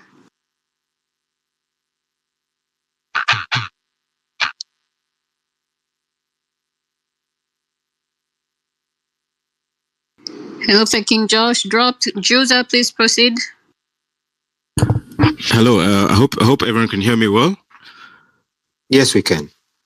Oh, thank you very much. Mine is a very simple comment. I've had comments earlier on in this space about finding people of integrity moving forward, to address the leadership issue. And I think the best systems in the world try to avoid that because, of course, we know from history that power corrupts and corrupts absolutely. And I think the best systems try to decentralize power completely so that you never have to deal with that issue. You never have to personalities of people are never reflected in the leadership and in the administration of the country. And I think that would be the best way to take this country forward. I don't know how possible it is with IBC and of course the other bodies. But you see, in the developed countries, the IBCs of those countries are not centralized at all. They're either state-based, county-based, or constituency-based, depending on the country we're talking about. So I don't know how easy or hard it is to address these issues in Kenya, but I would really, really hope that we stop looking at personalities and individuals and start looking at how to break power down and decentralize these systems completely. Thank you. I think senior counsel can respond to that because he understands the law. Actually, the point that has been made is a great point. The Constitution of Kenya expects that all organs, judiciary, IEBC, that they are going to decentralize so that the services and power and execution of duties can take place at the lowest unit as possible. Let me start by explaining that, strictly speaking, there is a sense in which, through the courts, we have arrived at a situations that elections are by and large decentralized to some degree. This is in the sense that elections in Kenya by law takes place at the polling stations. And the polling stations are basically classrooms. You have, if a classrooms, a primary school has 10 classrooms, you have like 10 polling stations. So if you have now those 10 polling stations, it means that whatever results are secured in those classrooms can actually be relayed easily, that these are the results that we obtained here. Then they are collated at the constituency level, then at another level. So there is a sense in which, from a purely technical point of view, there is some small devolution that has taken place, largely because of regulations of IEBC and the court's interpretation of the law. But the bigger point he was making, like you have in the United States of America, is where, like the state of California and the election officials in California are the ones completely responsible for them to be able to say, these are the results that you got from California. I believe that's a valid point, and this such an issue would actually make stealing of elections perhaps more difficult, because the centralization, like I was involved in the presidential election petition. And over very many countries, a lot of these petitions, there were like 9, I had one of them.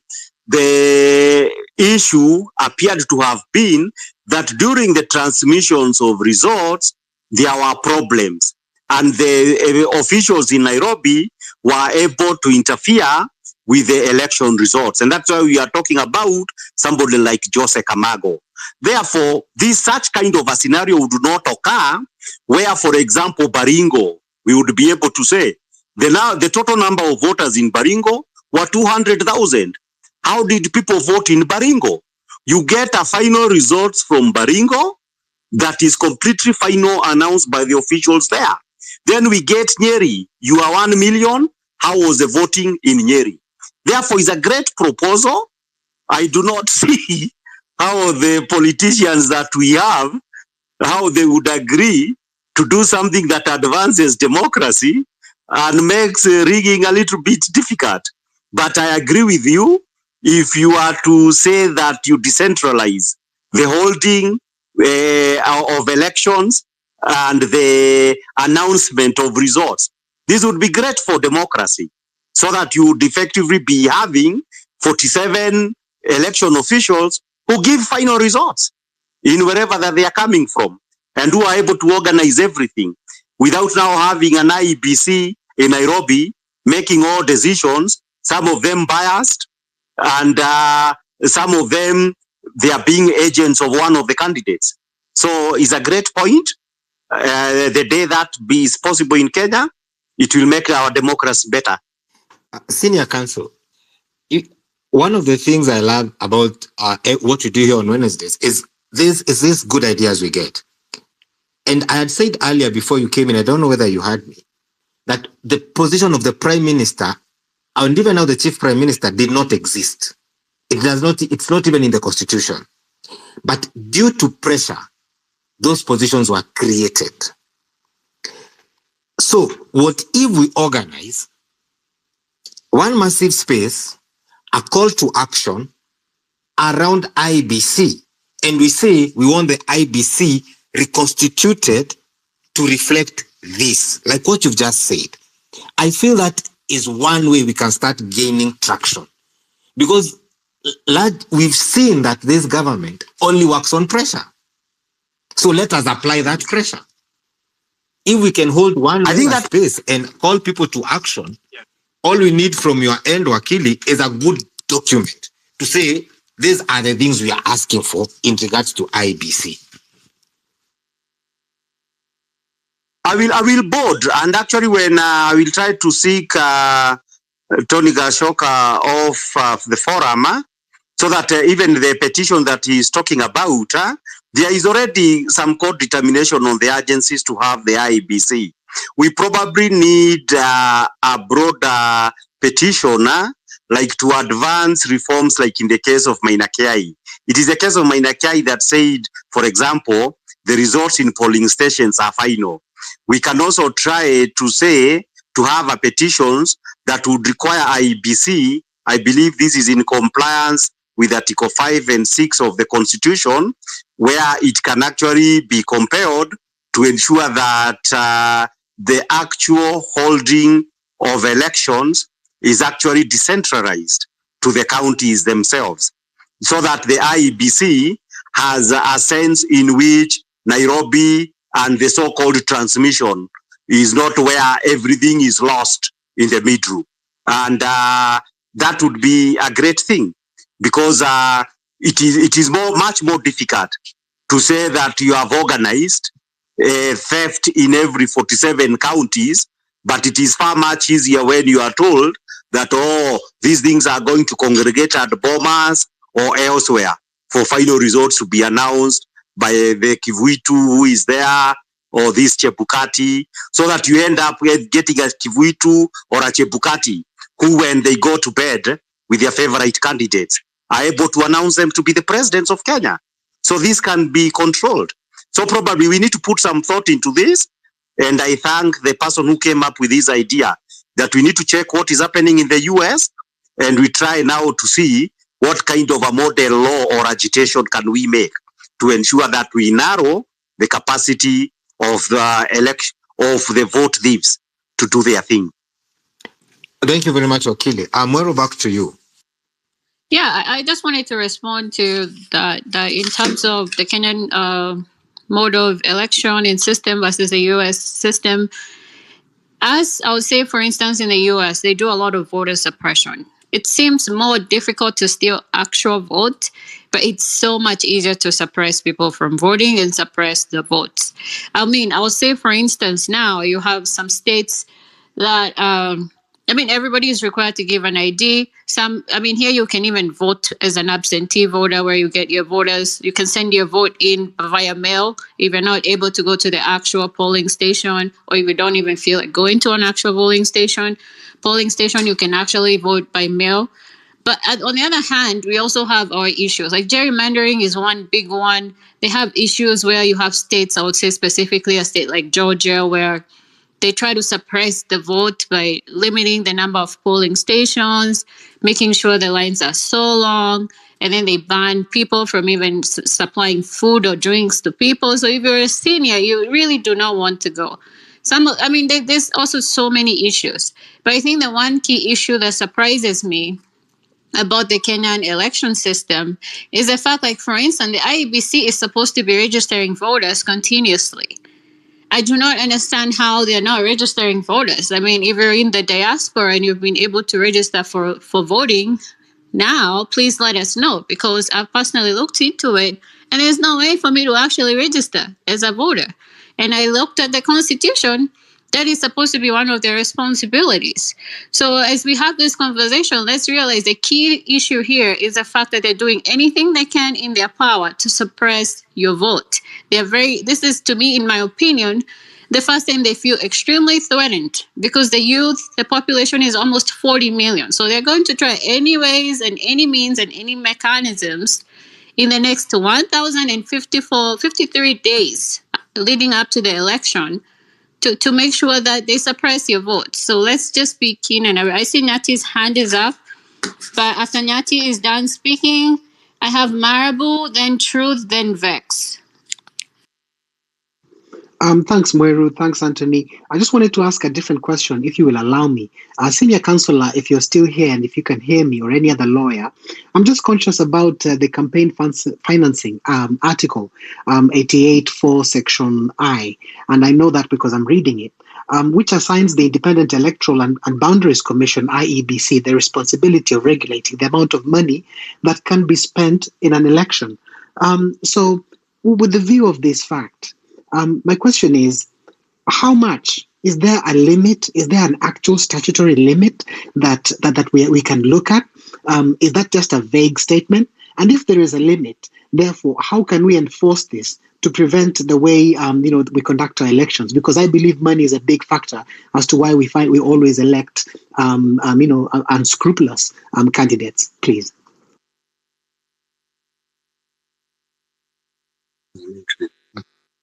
Hello. Okay, I've heard your question, I believe my recollection, IBC did something during the last election cycles, but this was through regulations. If I'm not wrong, the presidential elections, they said it was something like 2 billion, and there was something for governors and then MPs. I cannot remember the exact figures, but there were that during regulations. The problem is not the amount that is prescribed by IBC.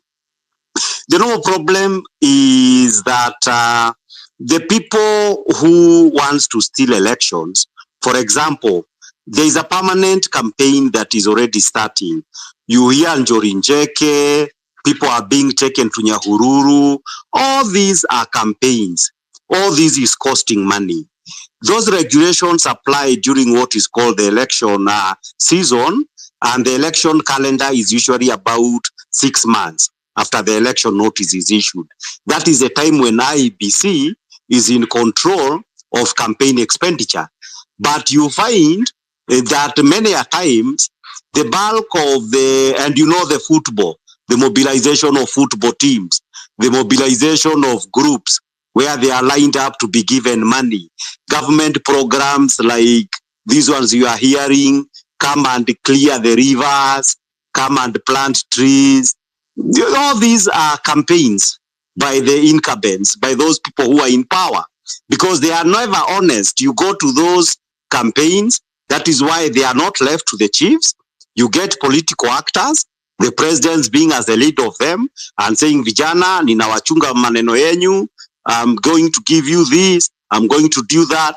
There's a quid pro quid that at the end of the day, if I took care of you using government money to give you something, the borders and everybody else, it is in return to something.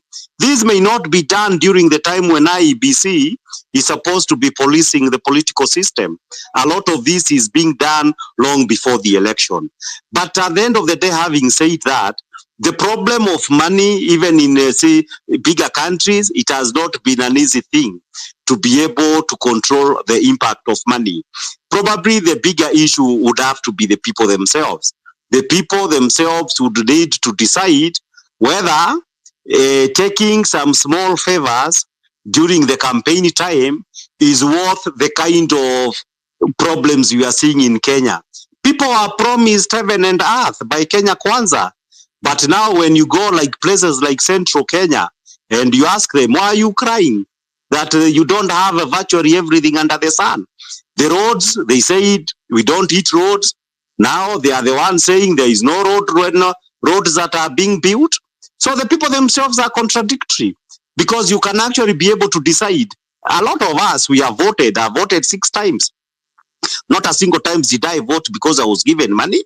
So it is possible for every Kenyan who is an adult, and it's only adult who signs, to decide that they are going to vote in a manner that is not affected by consideration of lead to monetary favors. In fact, as a matter of fact, there is no candidate who can be able to give all of us 10,000 to vote.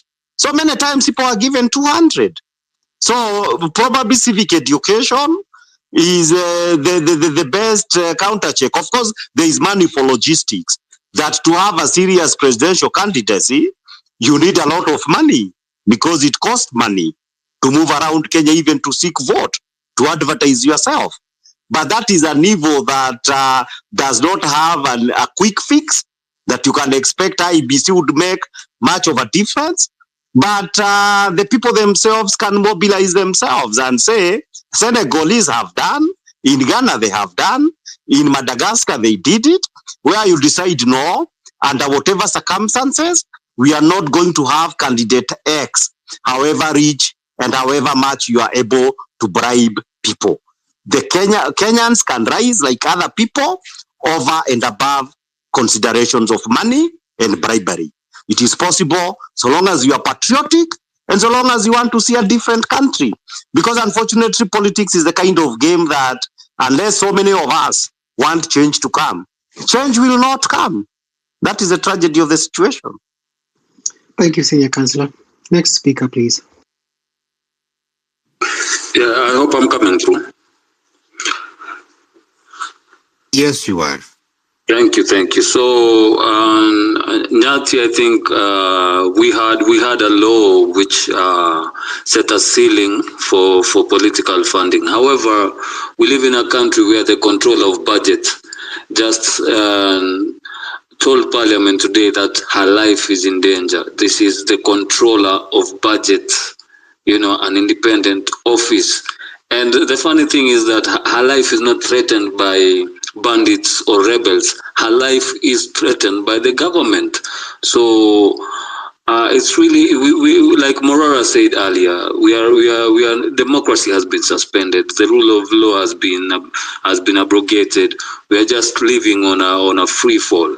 So. And Mweru, let me remind you that the IBC is also supposed to carry out civic education, both at home and in diaspora, which they are not doing at the same time. So apart from adding to the register of voters, they are also supposed to carry out education, civic education, on all these 48 counties that we have in Kenya. And they are funded to do this, yet they are not doing it. But what I wanted to ask Senior Counsel was, I have gone through the 2024 Act, IBC Act, amended, and I've gone through the Article 88 of the Constitution. What point does public participation come in when we are looking for the commissioners? And then secondly, what can an individual go to court to challenge the appointment of an IBC commissioner after the process is done? If an individual feels that they are dissatisfied with the process, can they institute a legal process against an IBC commissioner who has been appointed by the presidency? Lastly, let me thank Tony Gashoka, Anthony, Mweru, and all of you guys, because today, for the first time in a space, I've felt that we are ready to make an impact. With the Law Society of Kenya and the lawyers saying that they can down their tools so that they can restore the rule of order and justice in our country, and having senior counsels and people like Tony Gashoka make a commitment to their country, that shows me hope, and it gives me a lot of energy to do whatever I can on an individual basis, and also to collect my people around this. And let's try to hold these spaces more often. I don't know why Point Blank is on every Wednesday. We should look for another day of the week, because times are dangerous and times are serious, and we should meet more and talk more. Thank you very much for the time.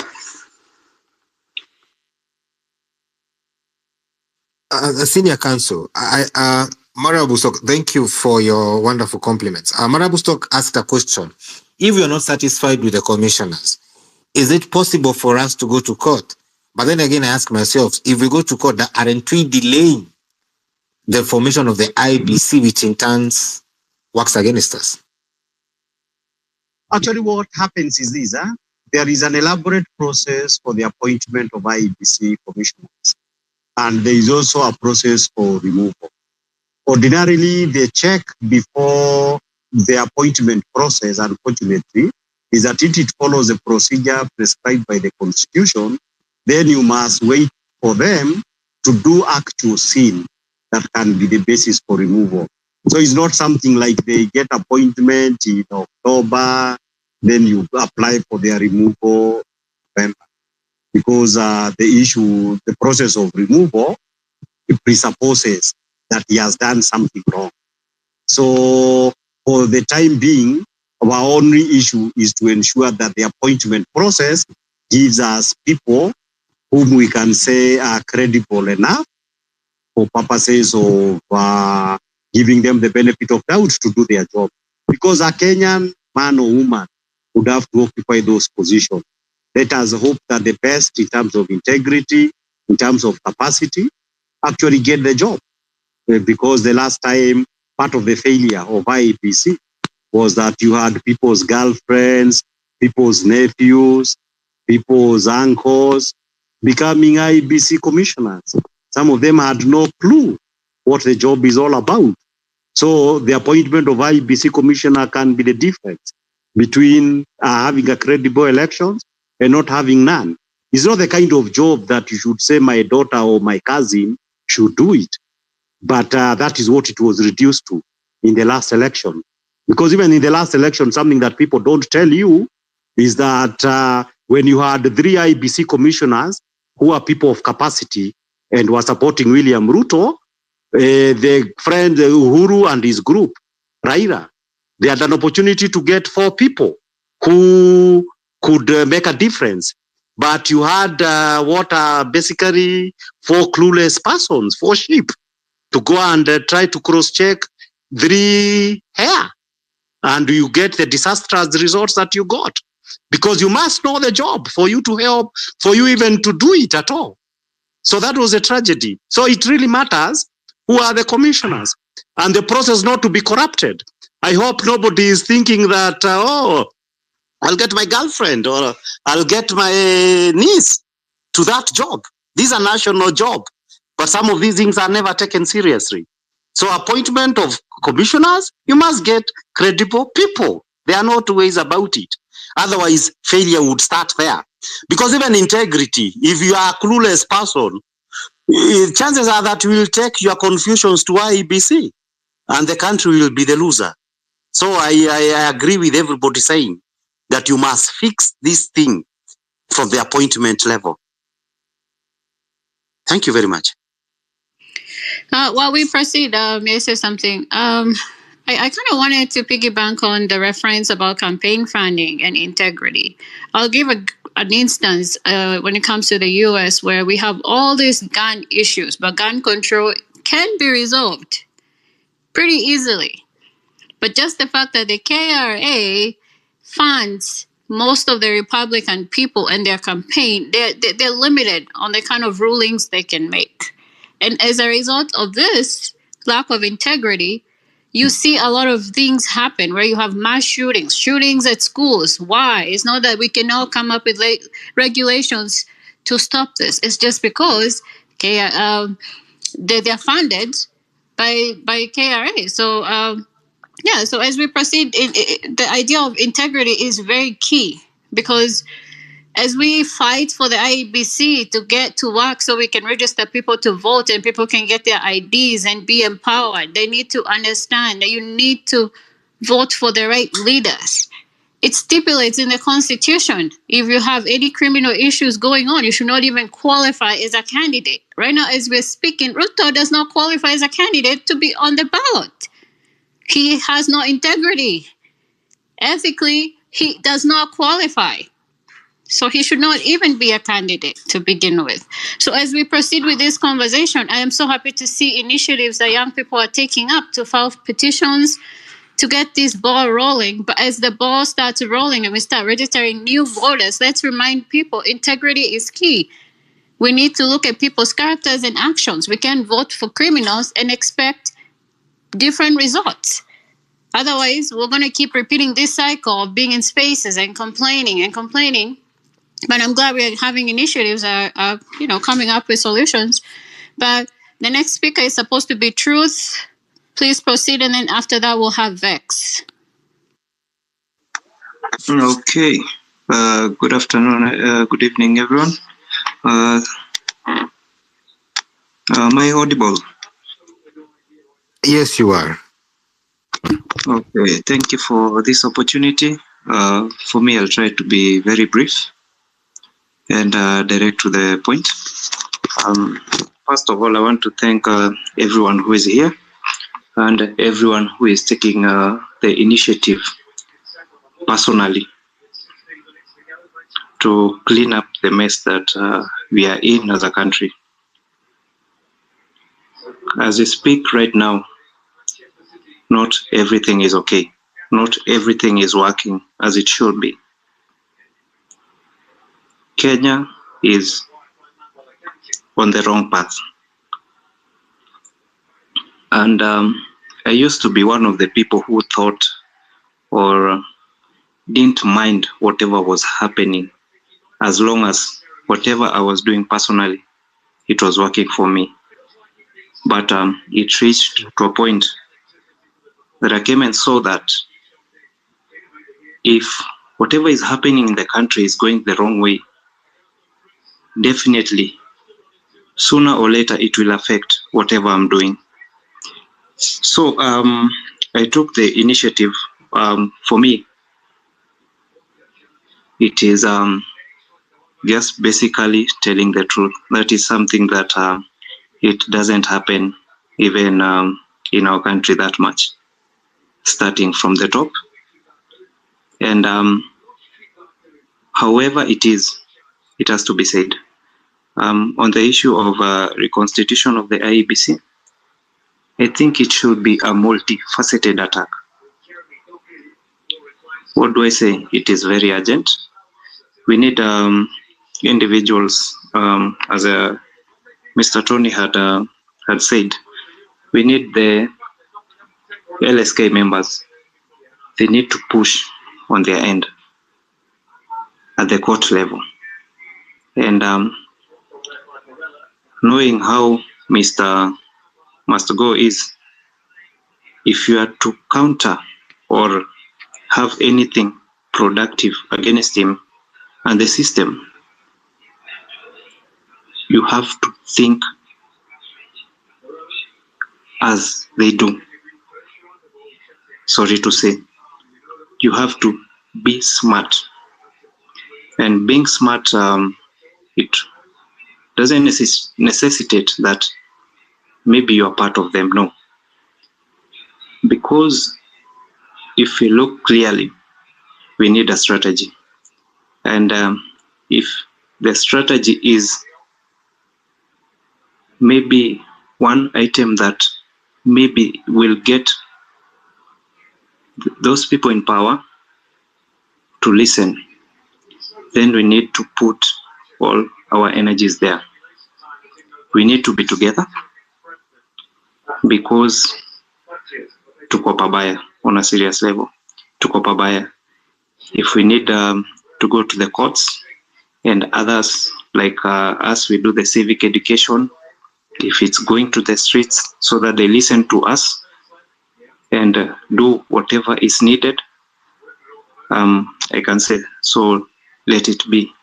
For me, even as we're pushing this agenda of reconstitution of the IBC, we also have to look at the ground. The masses need to be educated. They really need to be educated. And whatever is happening, we need them to know. Pale, people at the grassroots. Because I had one friend of mine, he was very candid with me. We are friends, but maybe politically and ideologically, we are not the same, but there is a point he raised. The problem that we have, we brought it upon ourselves from 2012, 2013. Whatever decision that we made, it is affecting us right away. And the only way we can try and correct that is through the ballot. From election of our MPs, MCAs, governors, even to our president, it is upon us. So, if we elect someone of questionable integrity or character, don't expect roses from that. And that's the truth. Now it is upon us to decide what kind of a country do we want? What kind of a future do we want to live for our kids and grandchildren? And that's why I've taken upon myself, wherever space I am, try and make a difference.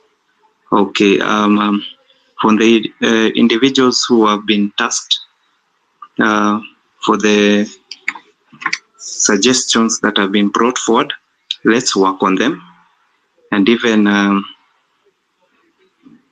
see how we can have another space, come and look at our progress, re-evaluate what we need to be doing, what have we done, the progress that it has taken us. If something is not working, how can we tweak it so that we try and see and get those tangible results and try to move forward. Yeah. Sorry, I'm not catching you up. But one of the things, I think you're new to this space, one of the things we do, like today we've said LSK, which that team will be led by Senior Counsel Kibe Muigai, who heads the Mount Kenya jurist, and Wakili Ndegwa. They have said they will do a petition tomorrow together with Tony Gashoka. I can assure you by Friday or latest this week it will be out. Okay. Another thing I really try to encourage is whatever we have here, this space is not owned by a certain age group or a certain demographic. It belongs to all Kenyans. Because if we want to succeed, we must, and I've said this from when this movement started, we must leverage on the wisdom of the old, like Senior Counsel Kibe, and the energy and vigor of the young. So when it comes to planning a successful mandamano, the old can plan better. And when we bring in our ideas, it becomes even a better mandamano. Because our organization will cut across years of experience. Does that make sense to you, R-Truth? Yes, it does. Very much. Yeah, and that is what we want to achieve here. And I can assure together we shall achieve it. Because I will be keeping in touch with Senior Counsel Kibe and Tony Gashoka. Okay. So I wanted to ask if you've landed so that I bring in the other speakers, because it's getting late. We have 30 more minutes. Yeah, the point has landed. Thank you very much. Thank you, R-Truth. Muero, you can circulate the mic. Yeah, as we proceed, let's not forget we're referencing to the Reconstitution of IEBC. We have Senior Counsel Kibe here if you have any questions. Also, we've attached the IEBC Amendment Bill 2024. All need to be very vigilant and stay on top of these bills that they keep passing. So we attached it up here because we need everybody to read this. So we are all on the same page and we are all aware. So the next speaker is supposed to be Vex. Vex, please proceed. And let's try to keep it at 3-4 minutes.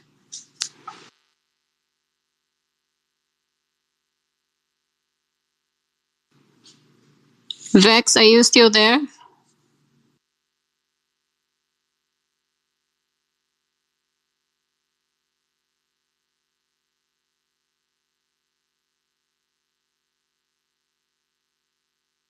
I can't hear Vex. We can go to the next person. Do we have Spence?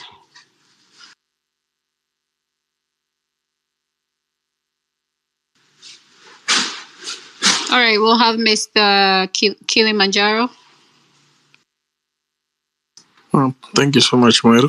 Thank you so much, Tony. The two major key issues that I've picked up in the conversation are number one is on the issue of constitution of the panel, which is very key and critical. I remember there was a discussion some time back on, and I think Wakili has put it very clearly that if a bad committee is put forward, then definitely the results will be definitely bad. So that is a key area that I think people need to be vigilant about.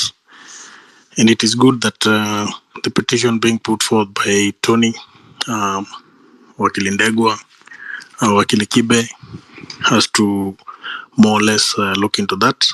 The other component that Wakili also brought forward was the issue of the expiry of the constituencies.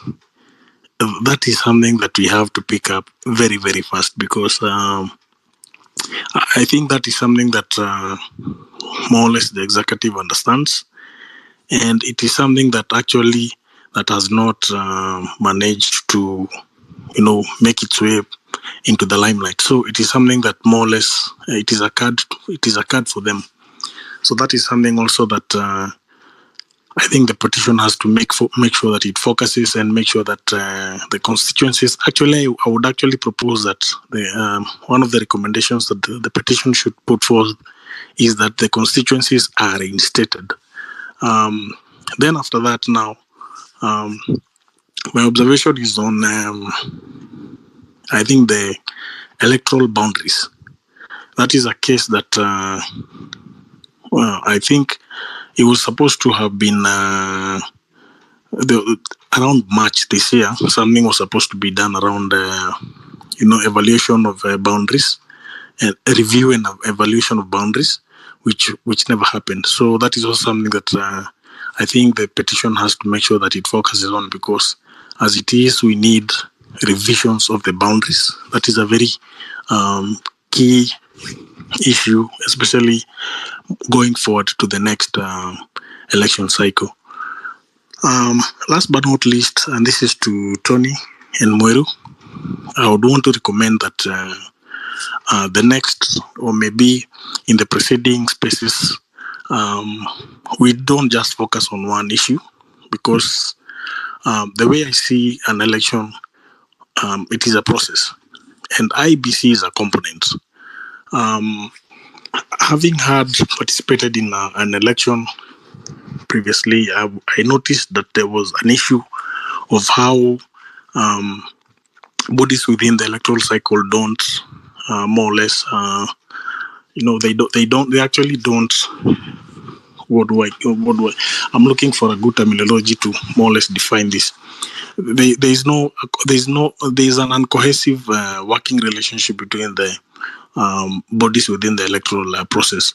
Now, for instance, there's a coordination and information dissemination that should be there between IBC and EACC. When, like Moira was talking about the integrity issues, so EACC is mandated to look into integrity issues, and it is supposed to hand over that report to IBC in time before IBC gazettes a candidate. But that doesn't happen. So you find that a person of maybe without a person who's not fit for office, based on integrity issues and stuff like that, will make his way up to the election and even get elected in office, and then a case will have to come after, because the process, the information exchange between IBC and ECC may take a lot of time. So you'll find that the guy is got in office, and then the issue will come up after maybe the guy is already in office a year or two years down the line. So that is happening, and that is something that I would recommend the petition to look into. There has to be a working relationship and symbiotic working relationship between all these components within the electoral process to make sure that data, information is shared on the right time before the election day or the actual election day. So mine is just that. Thanks, guys, for the good work. Let's keep this going. Very interesting, and more or less we'll join in on the next piece. Thank you. Let me just respond to the recommendation about selecting topics. We try to be to focus on one thing, come up with solutions, then we proceed to the next. When it comes to the election, correct me if I'm wrong, the priority right now is to get the IEBC back up and running, because people cannot register to vote, and then we need to pay keen attention on how they reconstitute it. So we tend to select topics based on prioritization to what is taking precedence and what is a key issue that we need to focus on. So that is one of the explanation. But as we proceed, I have a quick question for Senior Counsel Kibe. According to the Constitution, the election is supposed to be held the second Tuesday of August. So in essence, the next one is supposed to be 8/8/27. I counted the days yesterday. We have 1,053 days remaining. What are the odds that the Ruto will come up with some way of delaying the election? Is it possible that he might even have the capacity to do that? And then after that, when you respond to Fulani, we'll be talking next. I think the issue is this. Sometimes there are people who are hungry for power, and people who are hungry for power, they usually behave like ticks. is that whether or not your candidature is viable for the country, or you are still in a position to govern the country well, it is still possible you would want to hang on to power for your own reasons. And this is why the incentive to steal an election is great. As of now, as we speak, there was somewhere where he was yesterday or today, where he's asking people to vote for him in 2027. All these things that are happening in Nyahururu, in Meru politics, Kikuyu Meru politics, Embu, they all have everything to do with 2027. You cannot imagine this is a country where his government cannot be able to give money to counties, university lecturers are on strike, Linda Mama is over, everything is collapsing. The treasury is actually going broke. It is the truth of the matter. And therefore, there is no doubt that when it comes to motivation, he does not see how he can be a one-term president, even on the basis that you have failed the country. Because you see, very often, you can be able to say that I cannot be able to do this. But that is also tied up, in my view, with the fact that you are also having a country being pushed in a directions whereby things would fail to happen. Like now, all this long period it is taking to reconstitute IEBC. And what would appear later on as a natural crisis would have been triggered by the kind of so-called innocent things that are happening right now. Because the truth of the matter is, you cannot have a new constituency without some review of some kind, because it is the review subject to a certain formula that gives you constituency under Article 89 of the Constitution. And therefore, we are not in a happy place as a country. Some of these things are not innocent, but there is a lot of big job to do to be able to explain to people that these actions, the ideas are taking forever. Because on one hand, and you're having a bad propaganda, you say, oh, we shall give people a week, 2 weeks, but the reality on the ground, I had somebody earlier on when I was struggling to be a speaker, people saying, you apply last year for an ID, you're not getting IDs. There is voter suppression. So the truth of the matter is the incentive to steal election, there is incentive to trigger a crisis, and the end effect of all this is to justify why you should be in power, even outside the constitution. So there is a lot of work to be done. You cannot solve any problem that you have not defined it properly. With IEBC, I still feel that defining the problem properly and everybody else understanding the nature of it is the first thing that must be done for us to know what is it that we should do as a country so that we do not fall into a trap. But traps are being made for us. The correct interpretation of the law is this. We were not supposed to have new constituencies by March this year. What was happening is this, that in March this year, we reached the maximum period for the validity of the existing constitution, which means that in the next elections, we have a window of opportunity between March and something like August 2026 to be able to come up with new constituencies. The current period is enough, but we have already wasted 5 months. So that even the correct interpretation of the law would be important so that we are able to understand there is a job that must be carried out, but must be carried out by August of 2026. Because the Constitution says electoral units must be in existence 1 year prior to a general election. That means August 2026. So I thank the forum for the fact that we can educate each other, we can point out at the dangers, how to improve the electoral system, and to mobilize each other as to the dangers of the crisis and the ambitions of power that exist in Kenya. so that we can be able to see whether it's possible to make a difference for our country. Thank you very much. I hope I've answered your question. In Council, I love what you said, that we should be able to define the problem. So I wanted to request you, as you make your petition with Tony Gashoka, I would love for you to define it for us, the way you've done it right here. That's my number one proposal. Number two is, in this definition, I would love for us, as we post it online, is there a way we can talk to a larger audience? And here I'll actually suggest that we involve the media, the major media houses, so that now we have almost like, what is it called? A press briefing where we say, this is the petition we have, and we let Kenyans now know what this petition is about. I feel that would be a more effective approach. Council. Within a week, I can prepare a paper to point out what is it, where the problem lies, as far as Article 88 and 89 of the Constitution are concerned, with regard to the Constitution of IEBC, which we can share. That is something I'm able to do.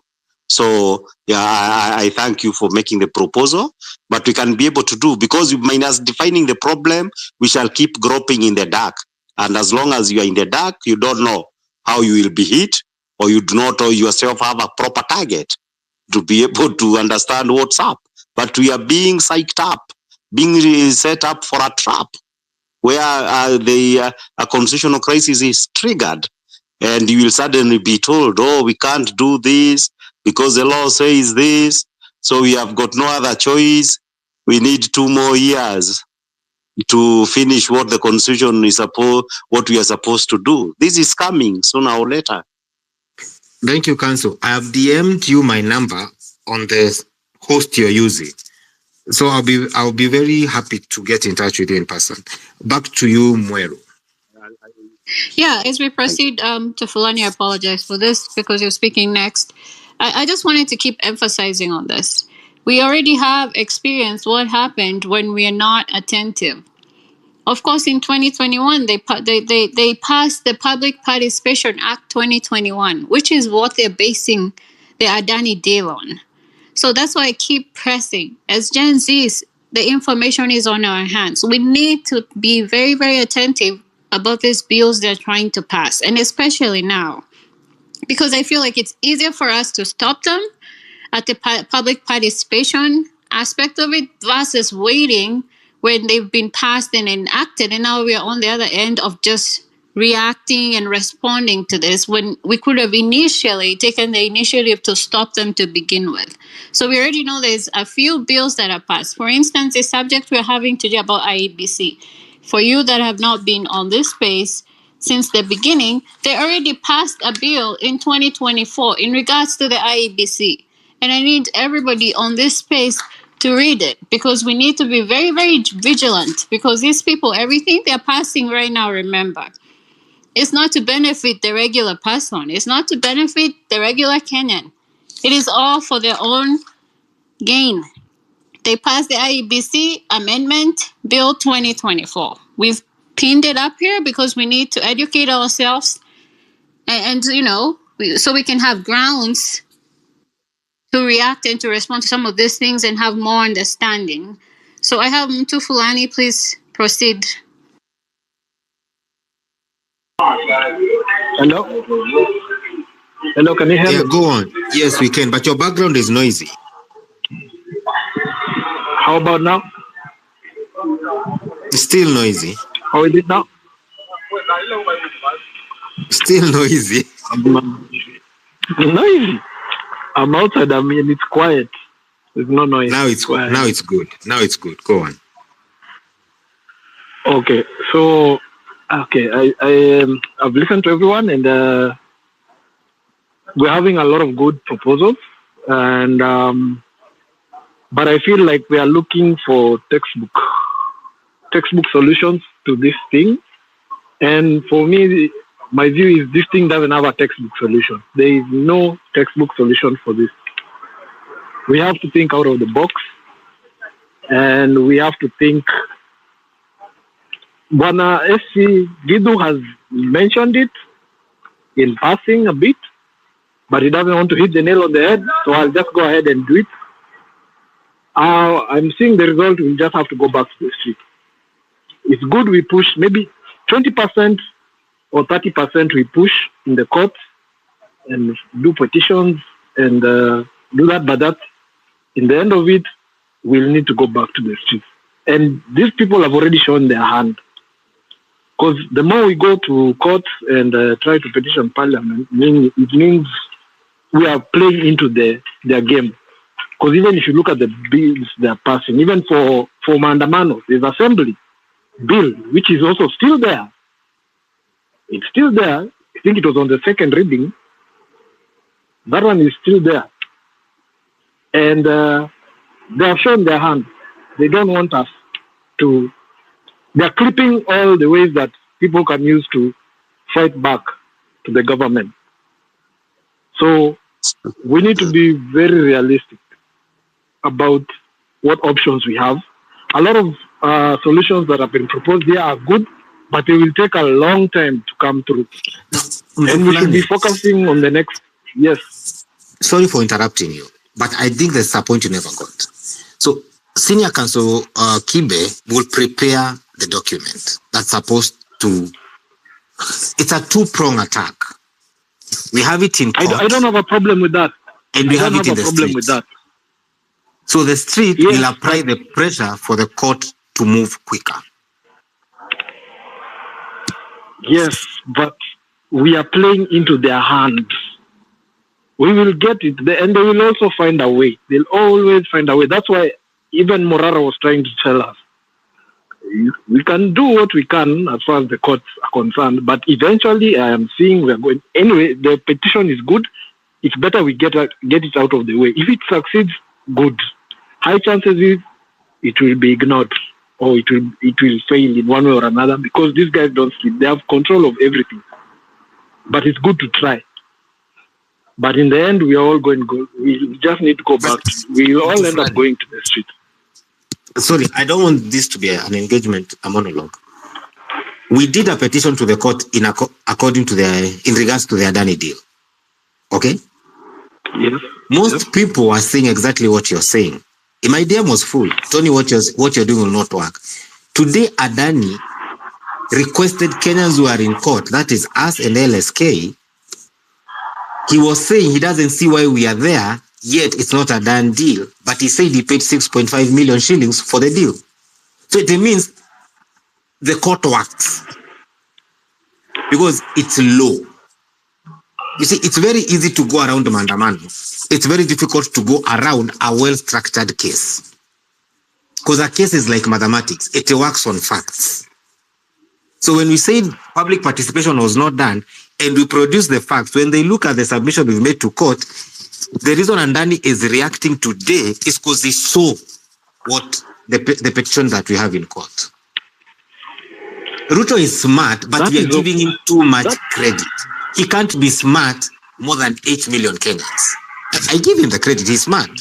But he's not smart more than all. That is okay. That is okay. But look at what is happening on the other flip side. On the flip side, the IG is asked to produce 3 people they have in custody. No, but you see, now you're mixing 2 issues. Mtufulani, you're mixing 2 issues.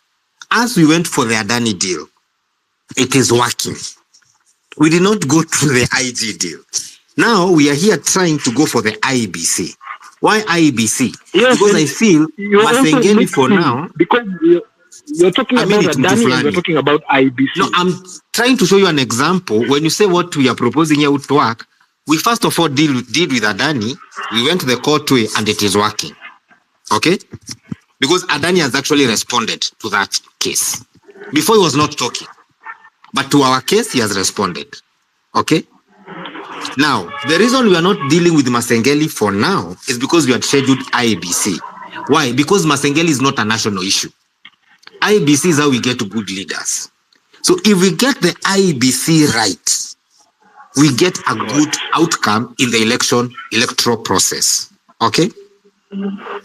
So the reason we are focusing on the IBC and the reason we want to use the court is because we can see a loop, we can see a space.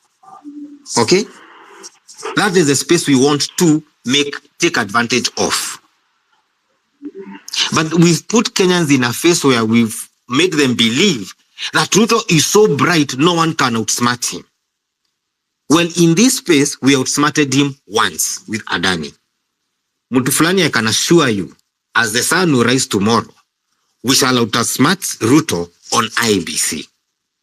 And I can tell you can take that to the bank. Because there's something he did not figure out, which we can. Okay? And that's why we want to say, we want the IBC reconstituted quickly, but we have a formula of what we expect, the threshold of what we want. I don't know whether I'm making sense to you. But if we get preoccupied with Masengeli and Rigathi Gachagua, those are sideshows. Yeah, I agree with you, Tony. Let's remain objective. And also, Mutufulani, let's understand one thing. Doing something is better than not doing anything. I know we've been conditioned and we have reasons to believe that the judicial system is going to fail us, blah, blah, blah, blah. But it still does not mean that we do not file any lawsuits, especially when it comes to certain things. We have to do what we have to do. Any action is better than none. And especially when it comes to dealing with corporations like Adani, legalities taint their reputation and they stay as a record. So as much as we're going to the streets, that is not the only vehicle or mechanism we can use. We have to maximize on every option we have. If it takes going to the streets, let's go. If it takes filing petitions, let's go. If it takes the lawyers dropping their tools, we have to do everything we can do. It's a cumulative form of action. It's a collective. So we cannot amplify one and minimize the other and try to convince people not to pursue initiatives that we know will work and will exert some form of pressure. So I understand what you're saying and we see what you're saying, but still it should not be a reason for us not to take any cause or any form of action legally. It should not be a basis. And these are the things we keep addressing. We have to unlearn a lot of things. We have to unlearn one thing that people say that elections don't work. Elections work. We just have to fight for them to work. And this is one measure we can take from the very beginning. I didn't finish what I was saying. I was saying that is great. Guys, let guys pursue what they can, but that should be 20, 30%. 70% be ready to go back to the street because this guy will not take it lying down. It's great what he's done with Adani. Adani has gone again and gagged Nelson, but it's okay. The fight is on. He's not alone. He has support. And I'm not blocking anyone from doing any petition. I'm just saying, be aware. Have a plan B. Don't put all your eggs in one basket. And we're not. Try this. The sooner we try that, the sooner we do with this petition, the sooner this petition is done. 1 second, Mutufulani. You have not been on the space from the beginning. We had Marara here, and we agreed. The people who want to file the lawsuits, Him is going to try and rally people up, and just like everybody else will, and we all hit the streets.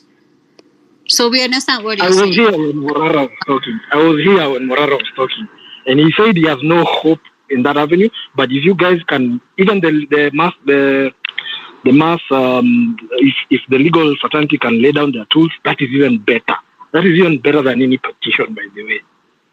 But that is what we are working on.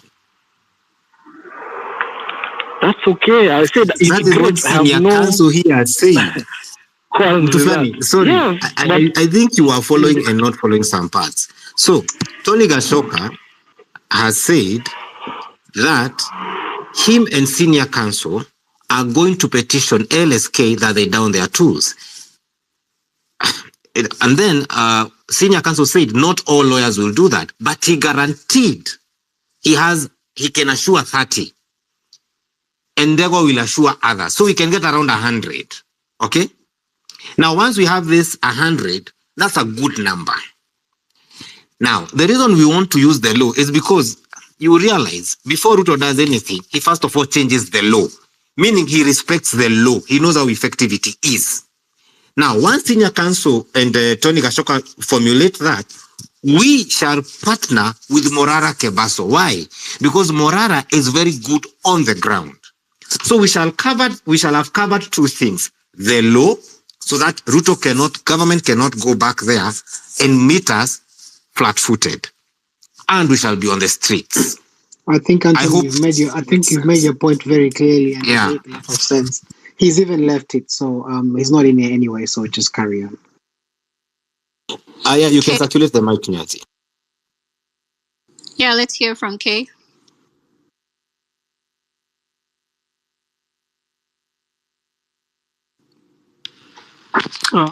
Is that me? Is it me? Yes, we can. Yeah, sorry. Thank you guys for all you're doing, Anthony, Moero. I was with you on some space yesterday, Nyati, and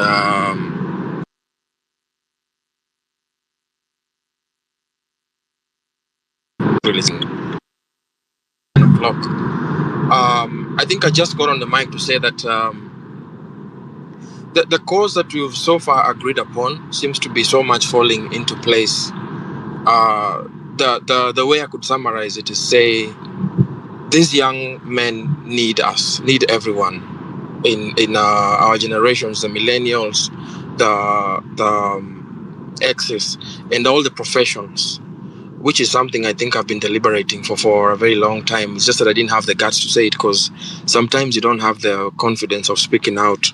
But today it actually came out, and I like that it actually came from Tony, and Morara is so much willing to, and it's something that has been so much like a subject from when we started talking about the IEBC to how we'll get to concentrate all our forces together towards getting this solution, a long-term solution now to the country. So I think we just stick to that subject, and if really I get on a space that I don't understand well, sometimes it's just good to listen. You know, we tend to create a lot of confusion by having so many engagements, which kind of even dilute the whole conversation. But I think we are on course, and I think I have more confidence in knowing that I have people who are well learned than I am, who actually get to see the need of us forming one umbrella we can all move forward on, attacking this, whatever. It's like having streams that lead to one river, then to a river, from a river to an ocean. And I believe it's the very same way we're going to oust this monster we have in Kenya right now. So let's not have these engagements of I think it's wrong, it's right. Let's look at the glass half full, not half empty. It's going to do most of us who are very desperate mentally to have a little bit of more confidence in knowing that there's someone who's ahead of me who actually can give me the confidence, even though I don't think I can be able to get out there. And for that day, there are many guys who are, some guys are in the diaspora, some guys don't get on the streets, some people get on the streets, some go to court, some pray. You know, we just concentrate and bring all the forces together, and eventually we'll get to that goal which we all want, a civilized and Kenya that has a good law. So, story akona story mob, it might not, it will not. Let's think positive. Thanks. Thanks for your submission. And as we proceed, we have Senior Counsel Kibe here. So if you have any questions, feel free to come and ask. So the next person is Realness. Please proceed. And then we'll go from there. I'll have Kim after you.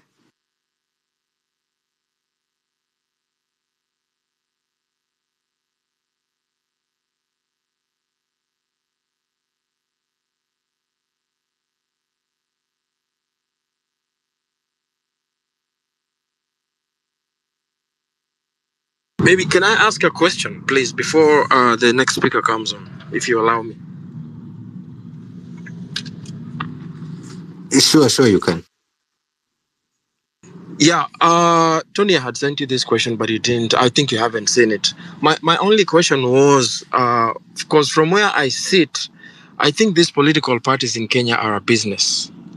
And we pride so much in saying our constitution is more borrowed from the first world country, which has only two parties. What are the dimensions or the logistical implications if, for instance, Kenya would just embrace having two parties that are not owned by individuals who now get to even talk of a partnership in government, that we know it's only X fighting against Y, and those are the two forces we go under. Because even as we proceed on this, Gen Zs are talking of having another party. We will have our own party again, given the fact that nobody's thinking of Kenya Kwanza Alliance or the whatever these alliances are. And now it's going to be, we had 20 in 10 years ago. In 50 years, we'll have 100 political parties. Is there a way we can just consolidate and have two giants in the room that go against each other? Thanks.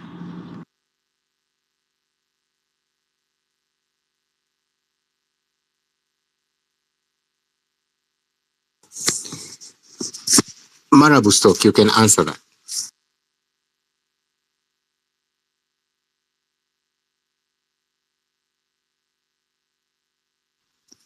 Am I audible?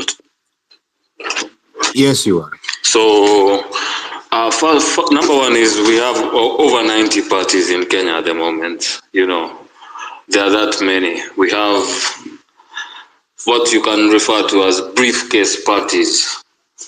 And to understand the reason why there are so many parties in Kenya, you have to go back to the era of Moi when we were a single party state. And you know, when people fought for multipartism, it was considered that it was a democratic step towards the right direction.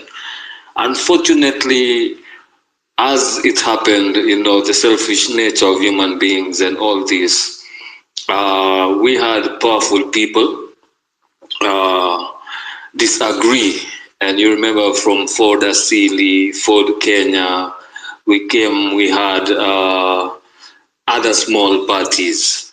And the issue is that the law did not want to put a caveat on the number of parties in the political space in Kenya, because they felt that with the historical injustices that had happened, political parties and people in politics should be given the opportunity to form if they attain the requisite number, which is 1 million signatures, before you form a political party, and to deposit some money in the repository to show that you can run your party.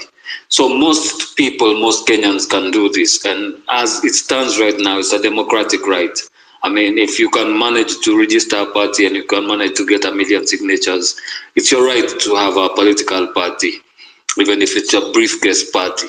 However, I agree with the fact that we need less parties, especially since parties are ideological and based on policy.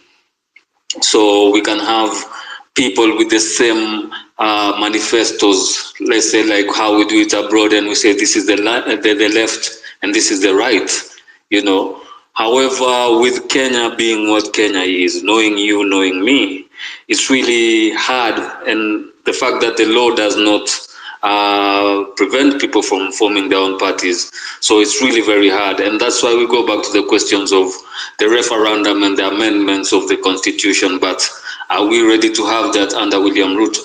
I don't think so. Thank you very much for the time. I mean, also in response to that, if we pay key attention, it ultimately results to almost only two candidates. Eventually, I mean, in the last case and scenario, it was just Ruto versus Raila. So somehow it ends up shaping itself in like a two-party system in the long run. So yeah, do I think it's feasible for Kenya? Do I think it's advisable? No, because having lived in the US where you only have two major parties driving their own agendas, and there's no way to create another party to around that, I am pro multi-party system. But anyway, I hope your question got answered. I saw Council left, but the next speaker was supposed to be Realness, and then we'll have Kim, and then Ayo.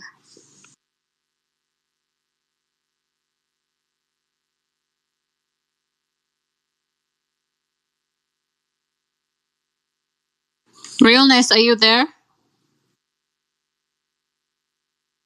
All right, Kim, please proceed.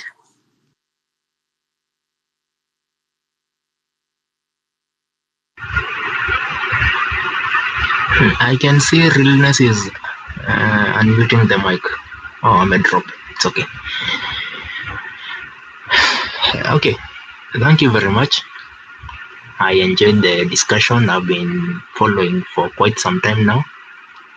I wanted actually to to support that move to sanction the courts about this reconstitution of the IEBC.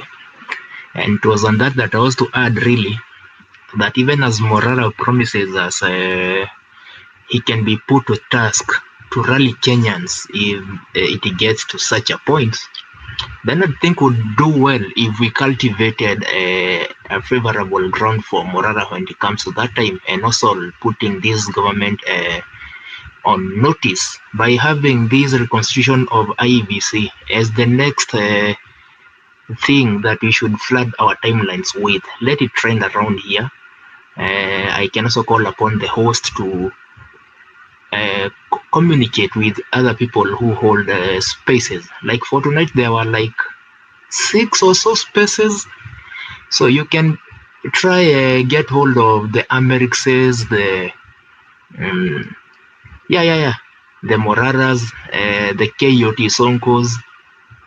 Let us make this reconstitution of IEBC a topic of discussion on the timelines.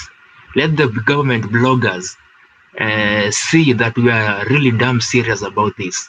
Let Tony Gashoka do his court thing. Let us continue pushing it online here. And then by the time it gets to a flashpoint, they really know that the threat that is overhanging is not just a mere threat. Then I think we can use those pressure points to pressure these people to really fast track such thing.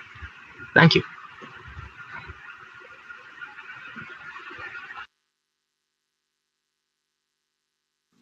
Thank you, Kim, for your sub.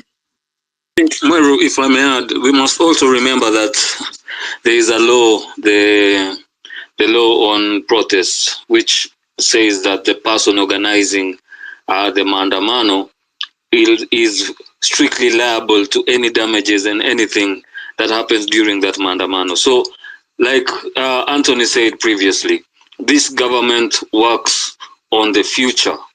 The law that they are trying to come up with right now, is trying to ensure that anybody who takes charge of a mandamano, like the way our comrade has said that he is willing to bring people together. So he becomes liable for anything.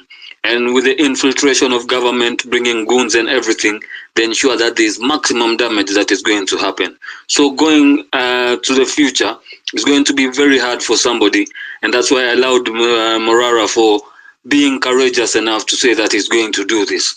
Going to the future with the laws that are coming up, it will be very, very hard for even somebody to contemplate saying that he can bring people to the streets, because the laws are about to become really stringent. And that's why for us as people, we should become very, very conscious of what is happening in the legal fraternity and ensure that we challenge all laws that we perceive that are against human rights, because human rights are not just Kenyan, they're international. And us, when we are in diaspora and when we are at home, we ensure that we look at the legal system. And remember, you can petition parliament from anywhere in the world. Whenever they are making laws, you don't have to be in Kenya. You just have to write an email to the legislative, to the Speaker of Parliament, and you challenge a law. Thank you very much for the time.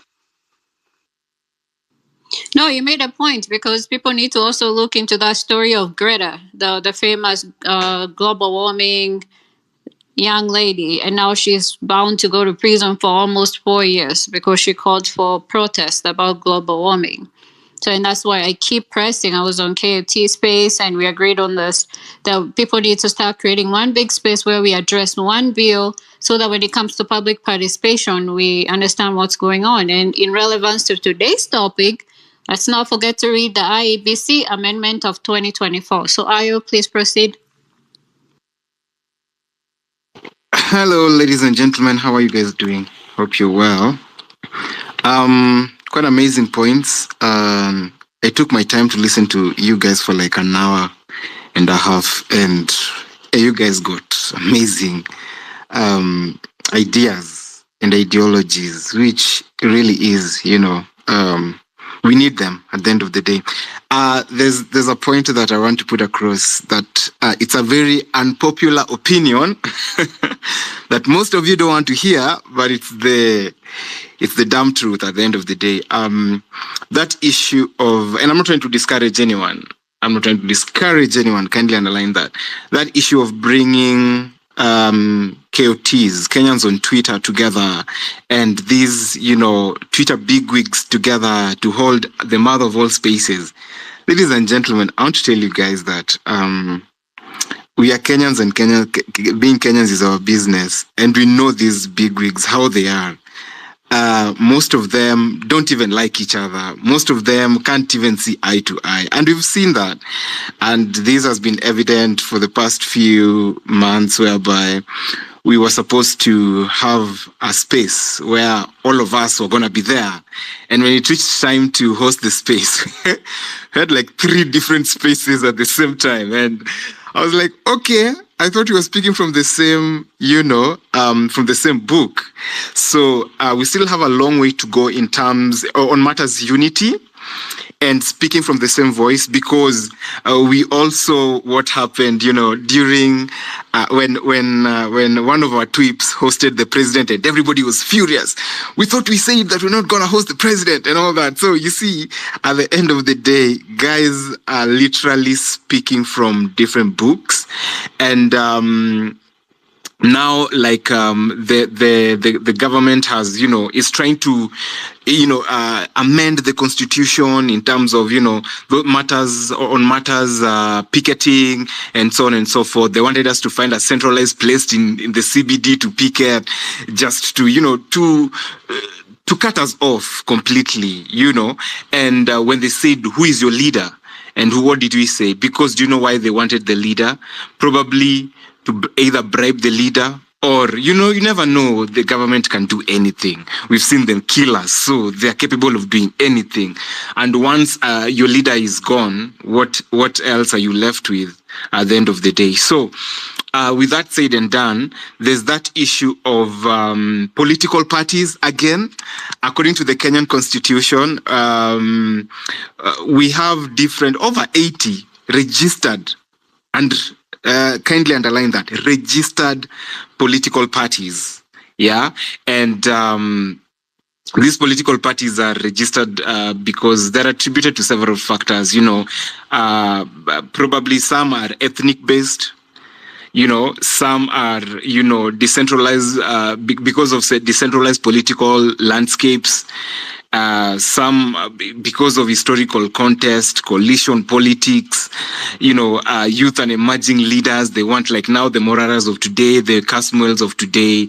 That's why we have different, emerging political parties. And for us to get back to where we had Kanu and Kadu, for example, I think it's going to be a bit difficult because everybody has their own interest when it comes to politics, and we should all agree to that fact. Everybody at the end of the day have their own interest. So that's why, and even some are projects for these major political parties. For example, remember during the COD, and now we had the Ruto's political party.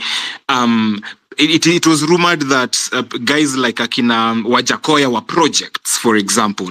They were projects of other political parties, kuharibu kura, to deviate the whatever's attention.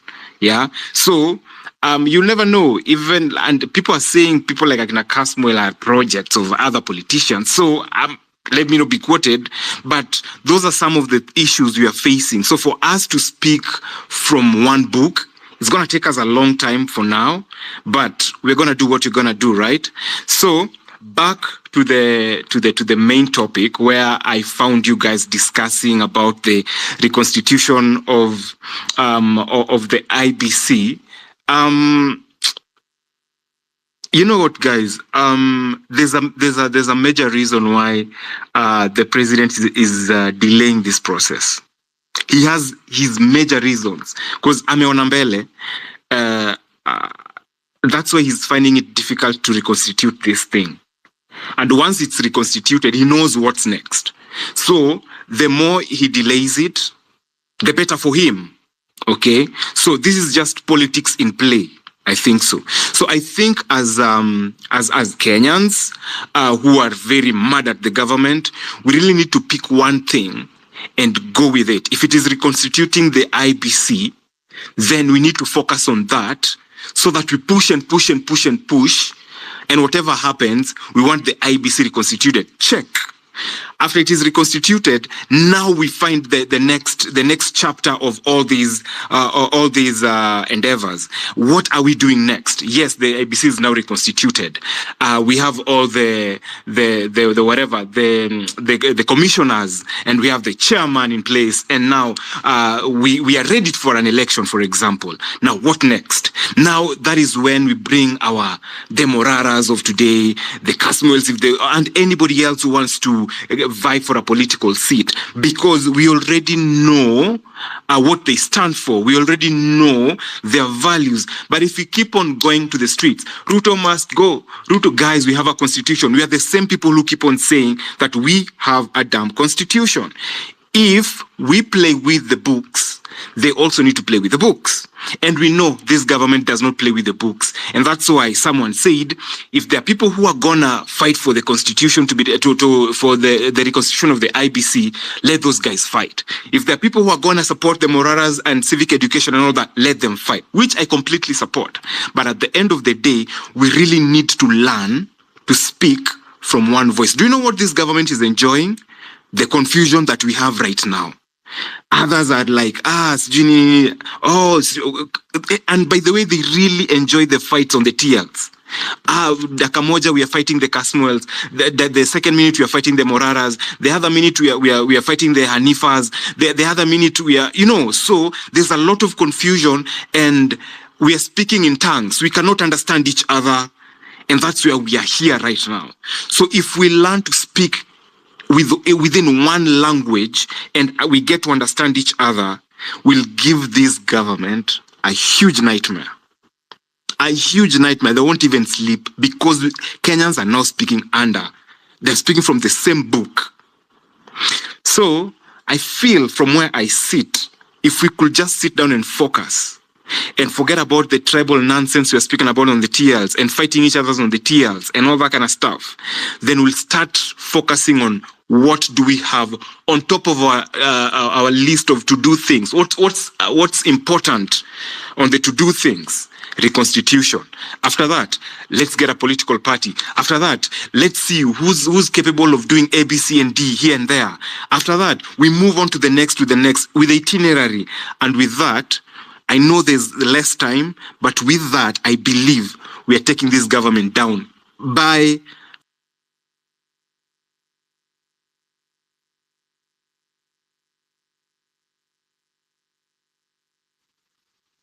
Is it only me who lost those disciples from the Bible? They were speaking in tongues. They couldn't understand each other. We need to understand each other. Go first, Mweru, then I'll come in. No, I was going to say, I can hear him. It looks like he fell off. But, I mean, if he comes back, I do agree with him. We need to be intentional. I see him. Oh, okay, he's back. Are you done? I was done a long time ago. You guys couldn't hear me? No, there's like a point we lost you. At what point? We need to be intentional.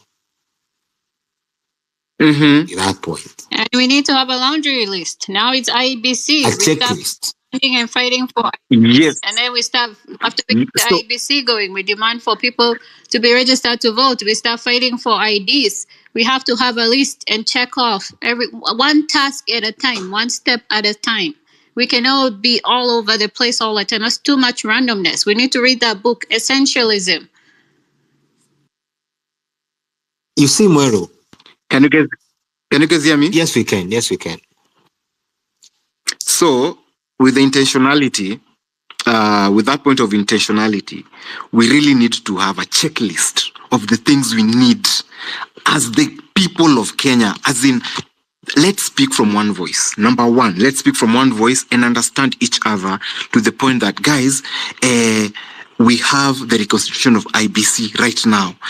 the commissioners wameingizwa, the chairman, is he there? Is the IBC independent? Let's make sure that it's independent and the people who are there are accountable and they're not serving anybody's interest. They are serving the interest of the Kenyans. Yeah, we need to make noise until the people who are put there, we are satisfied with them. Because we want to serve. Our taxes ndio zinawalipa. So we need to make sure that whatever they are doing is according to the constitution. They need to represent Kenyans like fully, ethnically, region-based, and so on and so forth. And they need to be very independent from the president, from any governmental whatever, so that we know that our watu wamekuwa hapa juu, they are going to serve the interest of the Kenyans, not these politicians. Then after that, we ensure that people are being given IDs. IDs za watu ngapi zimeshikwa? Ziko tu hapa, zimeshikwa. Na watu wapewi IDs. We need to make sure that all the IDs are disbursed to the various owners. And then after that, we go for elections. Unaget? Because we spend so much money on elections, yet we never achieve anything during elections. Ayo, one of the things, am I audible? Give me 100 if you can hear me. Very audible. Go ahead. One of the things I realized is that anytime we were doing something, is we never took a particular thing and followed it up to the conclusive end. And that's one of the reasons we came up with this space. So right now we've taken up IBC, and I believe it will be one of the longest spaces we hold. Why IBC? Because it solves everything, Ayo. It solves the leadership in this country. It solves corruption. It solves almost 90%. We will not deviate from this. We shall move from how the IBC is reconstituted. We will move what Kenyans need to be part of the elections if they are eligible using their IDs. And that's the reason I asked Wakili before he drops. He said something very important. Define the problem. And I asked him to define it for us in a lawful way. So once he does that, he has said we give him 1 week. He will do it on a paper, he will write it down. So that now, once we present it to this group, which I will share on my space, and once we open the space again, I'll share it. Kenyans have a checklist on what to do. And then we go by that checklist, one item at a time. We say these are the people we want in terms of commissioners and chairman. This is what they should meet.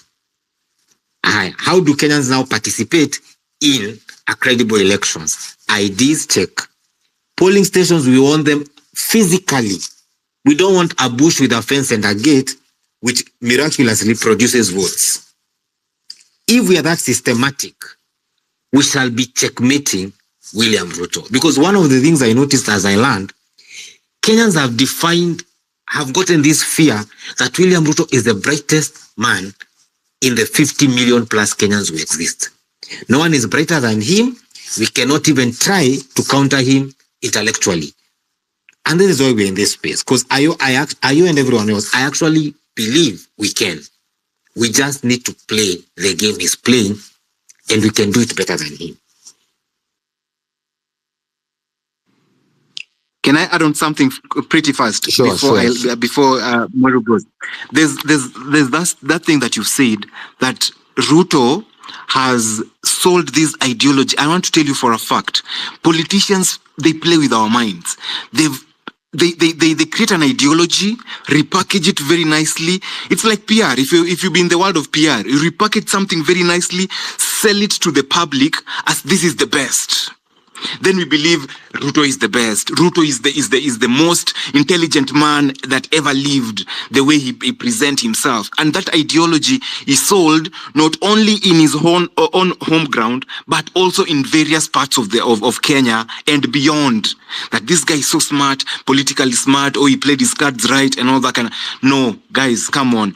This guy, all I can say, This guy is a narcissist. He's a mind player. He plays with people's minds like crazy, and we fall into his trap every single time that he goes there. And that's why he decided, oh, you know what? Kenya has the highest population of Christians. Let me get through these. So najona mimi ni mtu wa Mungu. Ama namna gani, my friend? And we fell for that. Kama yeye ni mtu wa Mungu na ule mtu alikuwa anakunywa pombe, sieri mtu wa kanisa atatusaidia wapi? We've seen fire.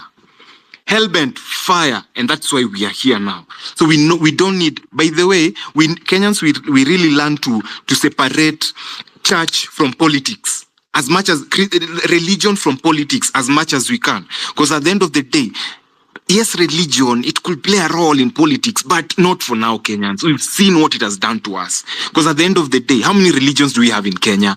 Why are they not well taken care of? Mbona si Waislamu ama Wahindi, Hindus or whatever, just Christians here tunakuwa manipulated. Let's not fall for that manipulation. Thank you very much. Yeah, as we proceed, let me put a few things to perspective, because I said this last night in a space. People keep talking about 2027 like it's so far away. And I think we need to stop referencing to it as 2027 and start counting how many days we have. We have 1,053 days. I had to sit down and count them yesterday. We are out of time. We are out of time. So when we say the IEBC takes precedence today, when we're talking about all the issues that are going on, it's for a real reason. We have 1,053 days to go. The youth, we have 40 million of us.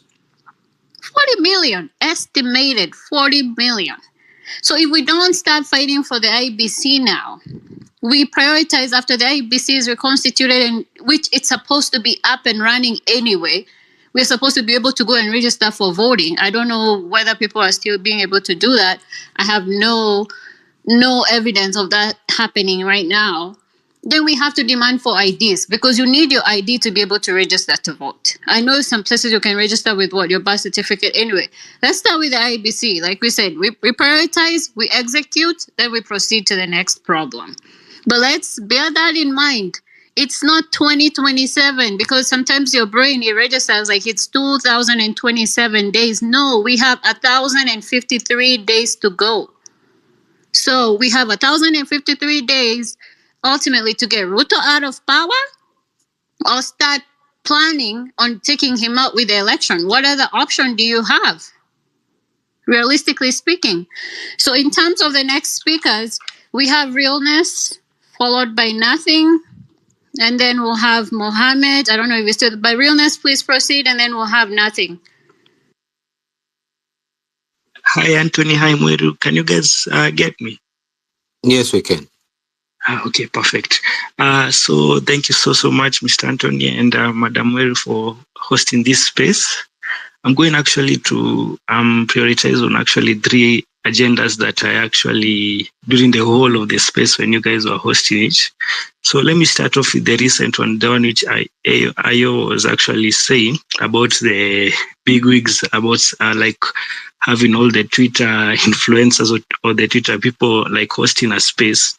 So for the last, I think it's 2-3 months, I think it's 2 months, we have been having the hashtag that has been running across all social media. Okay, let me be precise, on X, the one for the Ruto must go. So just a few minutes ago, there's actually a friend of mine who sent me the WhatsApp group. They usually have a WhatsApp group. So I think his history happens to repeat itself every now and then. So back at home, he was actually telling me that because obviously from where we stand, we're actually saying that we want this this particular hashtag to trend, but from where they usually stand, they're usually given, I think it's 1,500 every one of them for a particular day or for their particular hashtag. She was actually telling me that I think from tomorrow, if not tomorrow, from Friday, the hashtag that is actually going to be trending is the things are working under Ruto. Okay, she has not actually given me the particular hashtag, but she has told me that it's more of a hashtag that is going to be praising the leadership of the president. So and and these were among the people that, because she actually sent me a screenshot of like some of the people who, from where we are, we usually think that they are in support of whatever we are talking about here, but they are usually the number one people to like bring us down whenever we have an agenda that we want to push through. Now, when it came to the one for the Adani, she actually told me that she assured me that within maybe this week or next week, obviously it's going to reach a point that the hashtag that is obviously going to be among the top trending in the trending list, in the trending page on the X, it's actually going to be the one for praising the leadership of the president, saying that this particular thing, the president started it off, and this is the progress. So that it was actually the first one. So the moment AO was actually saying that the big wigs are never in support of themselves, that one I totally support. Now to the second one, there is Mr. Anthony, and forgive me if I say something that obviously maybe altered or whatever you were saying. So when the Ruto's leadership started, it reached a point that I don't know if you guys can remember the one, the fuel prices, the moment it was hiked, then we were told that the percentage, I think it was 16%, it's going to be implemented even if the finance bill has not yet been passed. I don't know if I think it's the first one. So it reached a point that we obviously noted that the legislature had actually been captured, and we went to another extra mile and saw that the executive obviously, because it's obviously another arm, and obviously we knew that two arms of the government had actually been captured. So it reached a point that we're actually saying that the judiciary is obviously going to be the one to back us up. But Anthony, if I can like juggle up your mind right now, take an example, because you actually had a debate with someone else who was actually saying about the judiciary. We're not supposed to be totally supportive of it, but check on it right now. Even if you are saying that you're not going to talk about the IG, when the president, the moment the judiciary say that percentage hike in the fuel, in the taxi, in the fuel is not supposed to be passed, the president actually told the judiciary, I'm the president, so obviously everything is going to pass under me. And before he was actually sworn in, he said that he's going to respect each and every arm of the government. So right now, the moment we say that obviously we are going to be going to the judiciary, expecting them to do something, let's just use the perfect example, the recent one for the IG. Right now, the IG was told that he's supposed to be taken to prison, I think something of the sort. But who are the ones who are supposed to implement it? It's the police. The police obviously can't go to the boss's office and be like, yo, my man, you have actually been told that you're supposed to be in prison. Tell me, Mr. Anthony, if it's possible for the police to actually go to the office of their boss and tell him that he's actually supposed to be in prison. Of course, it's not possible. So at some point, I'm actually seeing that the judiciary is not having that much power as we are expecting it. So so far I can actually say that obviously we are saying that we have good causes that we want to be implemented, but at some point we usually say that we are the ones who are usually the kingpins of making sure that all the motions or all the things that you have in mind are actually more of a downfall. Sir, realness, sir, I don't mean to interrupt you, but what is your opinion about the reconstitution of the IEBC, and what is your take on this? How can we get the issues related to the IEBC solved? What are your propositions about this? So obviously, I think you guys have also seen it within the Eastern African countries that the presidents obviously that really trying, like most recent one was for the South Sudan. The moment they were actually trying to push, the Salva Kiir actually pushed like the elections from a particular year to another particular year.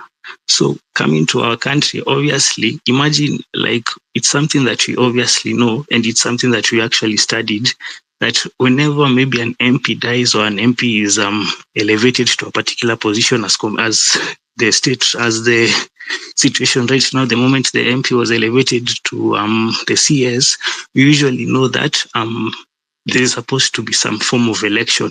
I think there was a particular constituency that had actually been said that they have not been having their MP for a couple of months. So I'm actually going to support something that I think Mr. A had actually said, that obviously the president, the moment he delays to reconstitute the IBC, obviously he has an hidden agenda. And I assure you, obviously, even if he decides to choose the panel by a year or so before the election, obviously, I don't know if using the word puppet is the right one, but I don't think there's another word. So obviously, one thing that I can say, if the president and the opposition decided to choose their own panel, I assure you, we're not going to be going to the perfect pathway, because Madam Mary, you'd actually say that in US you guys have the Republicans and the Democrats, which is actually working very well. But coming to the UK, obviously there are a couple of parties. Coming to Kenya, obviously we can't say that we want only two parties in the country that can actually be able to handle the whole country's issues. So from where I stand, I could actually say I think having two parties only in Kenya is not actually going to work. But coming to the IBC, having only two sides, both the opposition and also the ruling party choosing their own panels, obviously I can't see that one working. So yeah, that's what I can actually say about the IBC. Yeah, thanks for your submission. We appreciate it. I think KE was next.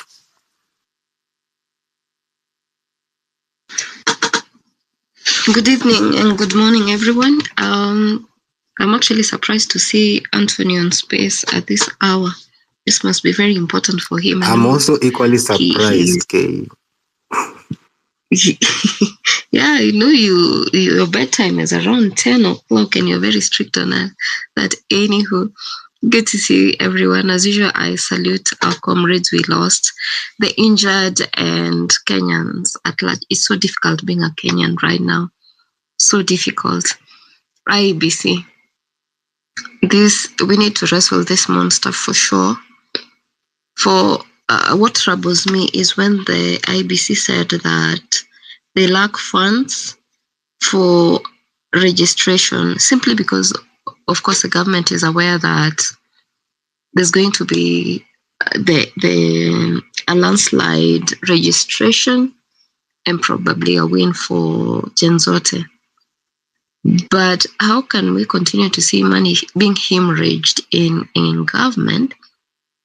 But then they say that, we should follow the rule of law, but they refuse to fund IBC. We need to look into that. Then secondly, and that's a matter that should be pursued in court, because the IBC has already pronounced itself that they have no funds for new registration. Yet we are saying everybody needs to be a registered voter. So that deeply troubles me. Number two, sensitization should continue. And at this point, we should think about who will be the representative for the youth at the IBC. We need to scrutinize. Today scared me. I'm overly exhausted about the fallout I saw on the TL. Well, it's very disappointing. It's also a blessing. When people show you who they are, you should believe them. So we need to, there's a space, I was on a Mount Kenya space with Anthony, and Anthony, forgive me, but on that space, you convinced me that you can be a leader. Before, I was just listening from afar and a fence sitter. But that day, in fact, I was supposed to have reached out earlier. I've tried processing it, but I was convinced you were a leader on that day.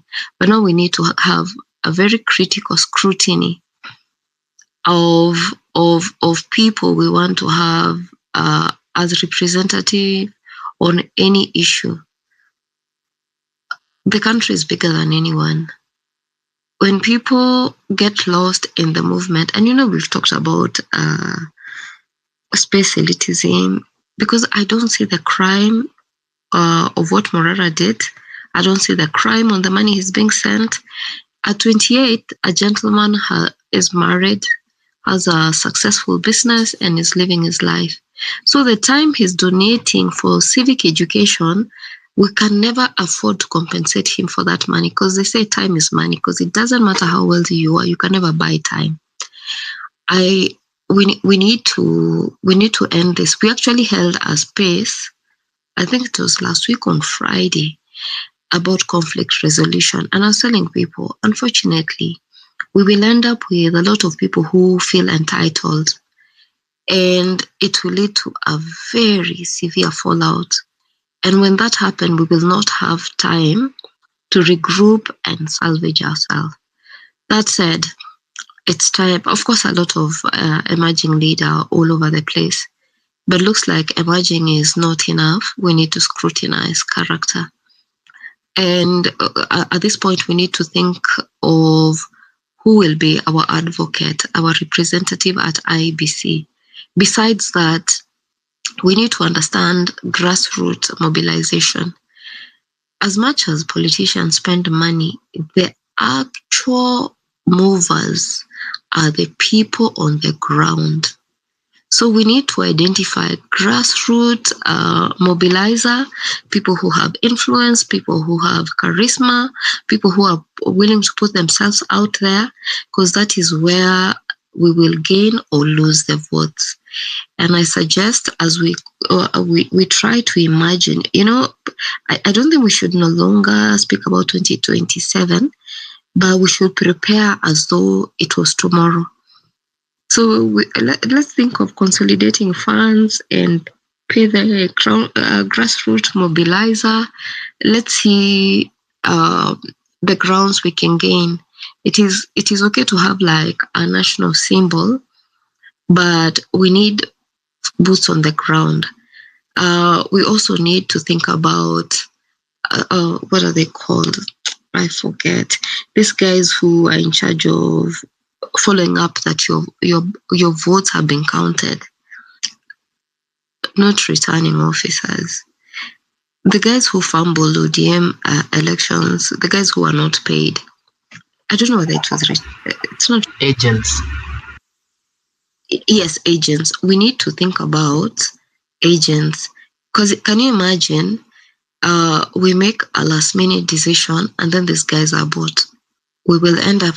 Today scared me a lot. I was actually determined not to ever be on a space again for some time to really understand what is going on, because it's so difficult to be a Kenyan on any day. We wake up to different crises and they are not enough. It's like they're trying to stretch our limits. But can you imagine a second term of the same? So we need to figure out how to consolidate funds, and I suggest the kitty should be in the diaspora, because at the opportune time they will freeze those accounts. We need to spread to spread our what are they called, dice, for simple reason.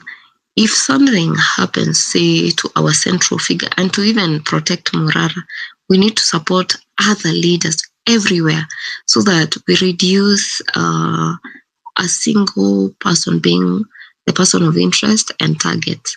And I'm not saying like we should reduce our support in him. We should severely support him because he has put his life on the line for this. But we need to start taking notice. Like Anthony, the space we were in, you realize Lynn is the female version. In fact, she's a crazier version of Morana. Nothing.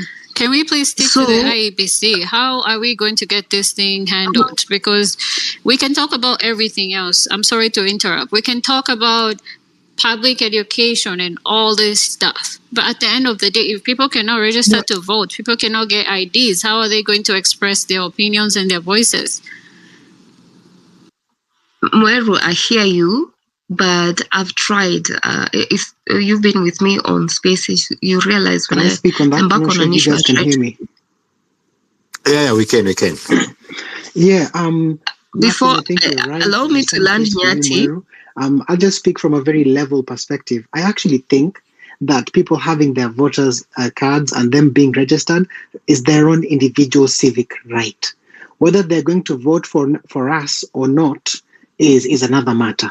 So if we are trying to give power to the people, we must give that power to the people and let them do whatever they wish to please, whatever they please to do with that power. So, I understand that it's true that if the IBC is not reconstituted and we don't get it correct the way we've already discussed here, then it's pointless for us to give them power only for them to vote for the wrong person. But it is their civic duty. It is their right, which we are actually trying to hand over to them. I think that's what I wanted to submit on that there. Thanks. Okay, what I wanted to say, because we are discussing IBC, all those components I've mentioned, the grassroots guys, returning officers, agents, all those fall under IBC. IBC does not, basically consolidating votes does not work in isolation. We have to figure out all that. If we miss one step, if we have a misstep, then we will jeopardize an entire outcome. And I land. And thank you guys for having the space on this subject. And I support we should keep going. And yes, I'll be joining the space because I'm interested on the subject. I thank you. Well, and Nafti and everyone else. I think one of the things, there's something I think I said, I actually wrote it down. Let's prepare for 2027 like it's tomorrow. Then Mweru said it's 1053 days, 1053 days to the next elections. Actually, when you put the two together, Kenyans will see you have 1052 days. Now I'm counting today in Kenya to start preparing for the next election. So it's true what Mero you're saying. Let's remove the year and work with the days. And then all this energy, and I sometimes feel like Ruto is very good. See, when you have one big fire, how do you stop that fire? You start another fire. So that when the two flames meet, they extinguish each other. Ruto has clearly mastered that this movement has a very short concentration span. Very short. So Ruto is very good. Ruto can manufacture a crisis for you. Why? Because he knows the moment he manufactures one, you move from what you're talking to the crisis he has manufactured. That is something we need to ask ourselves. Are the crises we are seeing being manufactured? So in regards to IBC, I think the call out should be on, we wait for Wakili Senior Counsel Kibe Muigai. I'll get in touch with him through Tony Gashoka to prepare the document for us. Then there's the declaration Gashoka has said. Then we push young Kenyans, because I saw the ministry said it will now take 10 days for you to get your ID. Now let's push a Kenyan going to apply for the IDs, and they document the number of days. So we have Kenyans, you go, you apply for your ID, you take a photo and say, now let's start counting to 10 days. If we apply pressure that way, then this army will now have its weapon, which is its voter. The one tool they need to vote is their ID.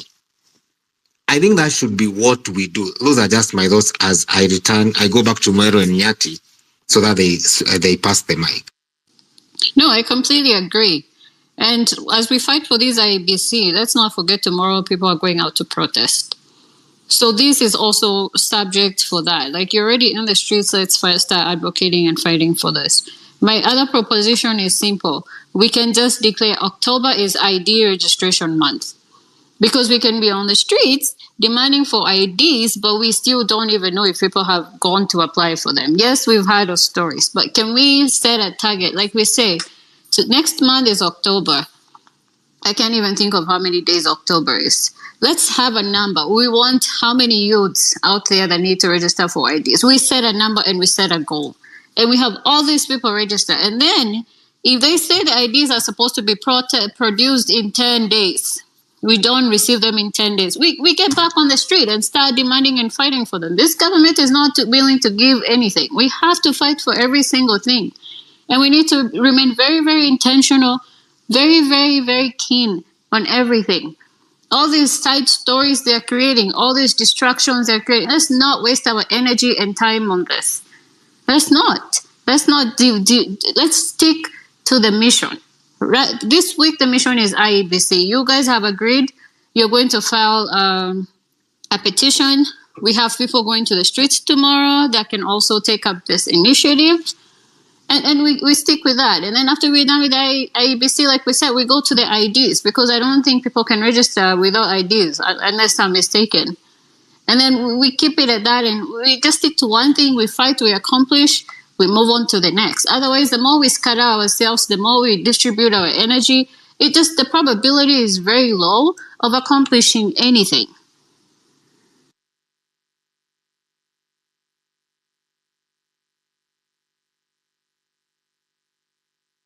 I think next is Western. Anthony, thank you so much. Greetings to your listenership. Anthony, all over the world, elections are organized by the state. And that's why where elections are credible, that is indicative of the credibility of the state actors. No other entity can organize elections. So IEBC is an extension of the state, such that in some jurisdictions, even elections are organized under certain ministries. But because state actors and the society is invested in the credibility of elections, no one dares steal elections. In our case, that is not the case. If you read the Kriegler report vis-a-vis 2007 violently disputed elections, he says that the electoral body must be up and running at least 2 years before an election. If not, they cannot be a credible election. Fact.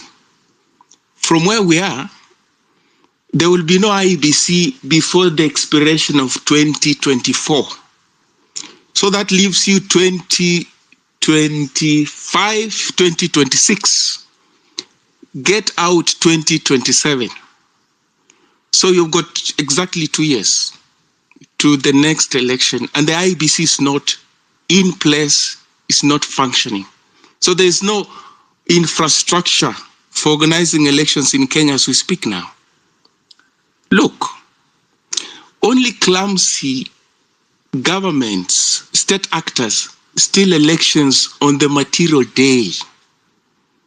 Astute governments, state actors, steal elections long before. So the conversation we're having now about IEBC and Reconstitution, that in itself is indicative that the elections are rigged. That's how it happens. It happens way before people wake up to go and cast votes. That business about who has got an ID, who will be registered, who has got a voter's card, and those kind of things.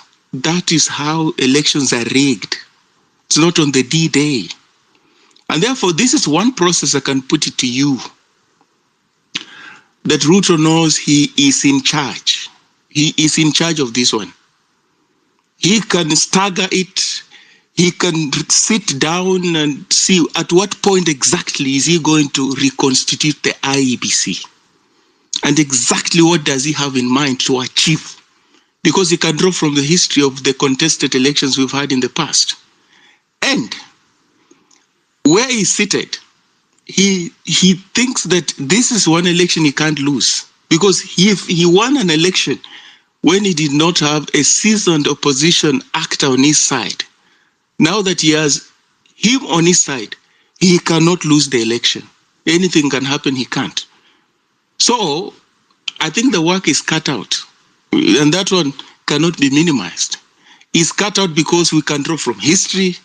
It's cut out before he's been at the center of these elections. He knows the skullduggery that people do around these elections. He's been at the center. He's alert because he knows the kind of mammoth opposition he faces from the protesters and, the constituency that wants him out after 5 years. So he's aware of the threat that he's facing. So I think, yes, I admire the optimism, but I can put it to you that any political process that the state actors are in charge of, Western, it's almost next to impossible. Western, for give us some solutions, Western. Solutions. No. There are no solutions about these things. I can tell it to you. There are no solutions. So how are you able to identify a problem and not be able to articulate a single thing you can do to help solve that problem? So are you suggesting that we sit back and lay back and not do anything? Is that what you're suggesting? That's not what I'm saying. What I'm suggesting is that we must think, because the Kenyan political elite have not been doing it. Yeah, we know that already. We all know that, and we know what we are afflicted and what we are facing, but we're here to come up with solutions. No. Kenya, I don't know. No, I can tell you that this language of solutions in Kenya, it amounts to lazy thinking. I can put it to you mildly. Lazy thinking. Western. Yes. Hear me out for 1 minute. Yes, Anthony, go for it. I don't believe Ruto is smarter than all of us. That's just one thing. Neither do I. I haven't said anything like that. Let's go step by step. Now, the difference between Kenya today and the Kenya that voted in Ruto is the awakening in this country and the resolve by the young people. That is our genius stroke. All we need to do, and I remember when I started hosting spaces, a young man said, Tony, we have the energy. We are the engine of change of this country. If this country is a vehicle, we just need guidance. And that's where the senior councils on this space come in. Now, I've never asked for a mandamano. Never. I support them, but I've never taken the initiative to organize and ask for one. But on the issue of IBC and IDs, trust you me, I will organize one. And I will organize it in a way that will make Kenyans and the government say, you know what? Give those people the IDs. Why? Because this government, and I tell people all the time, we did not have the office of the Prime Minister. It is not even in the Constitution. Neither do we have an office of the Chief Minister. It's not in the Constitution. But once a crisis is created in Kenya that is well organized, and I've always told people, the one thing that William Ruto fears is a person who is organized. And that's the reason on the 25th, he came on Spaces. Because he thought we were organized. He thought there was someone organizing all this. The moment he figured out there's no one, then we stopped being a threat to him.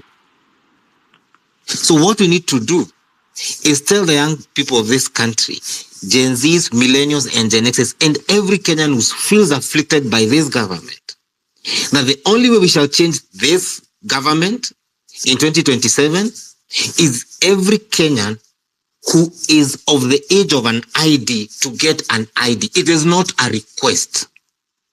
It is a constitutional right. And if we consolidate Kenyans, because that's one thing I know that can consolidate Kenyans, like the finance bill. You are saying 10 days, IDs will be out in 5 days. The same way you process an ATM card in a bank within a day. That's how quickly. And an ATM is more complicated than an ID, for that matter. All we need to do, Western, is organize better and have a clear-cut strategy. Because that is what has been lacking so far. We start one thing, we stop it, we start another. Now we are going to go IBC step by step until we get to the ID. That one I can assure you. And we shall win. And we shall outwit Ruto. Anthony, you can hear me? Weston, 1 second. Let's be objective here. Anthony, see, when you're doing strategy, let me put it to you. You must concentrate on the worst case scenarios. Worst case. What if? Let me put it to you. I at some point asked At that time, it was an ODM diehard in the run-up to 2007 elections, when it was clear that Kibaki would lose the election. So I put it to him, what if he doesn't concede defeat? What are you going to do? Or what is ODM going to do? And he told me, no, that cannot happen. It's inconceivable. Well, the rest is history.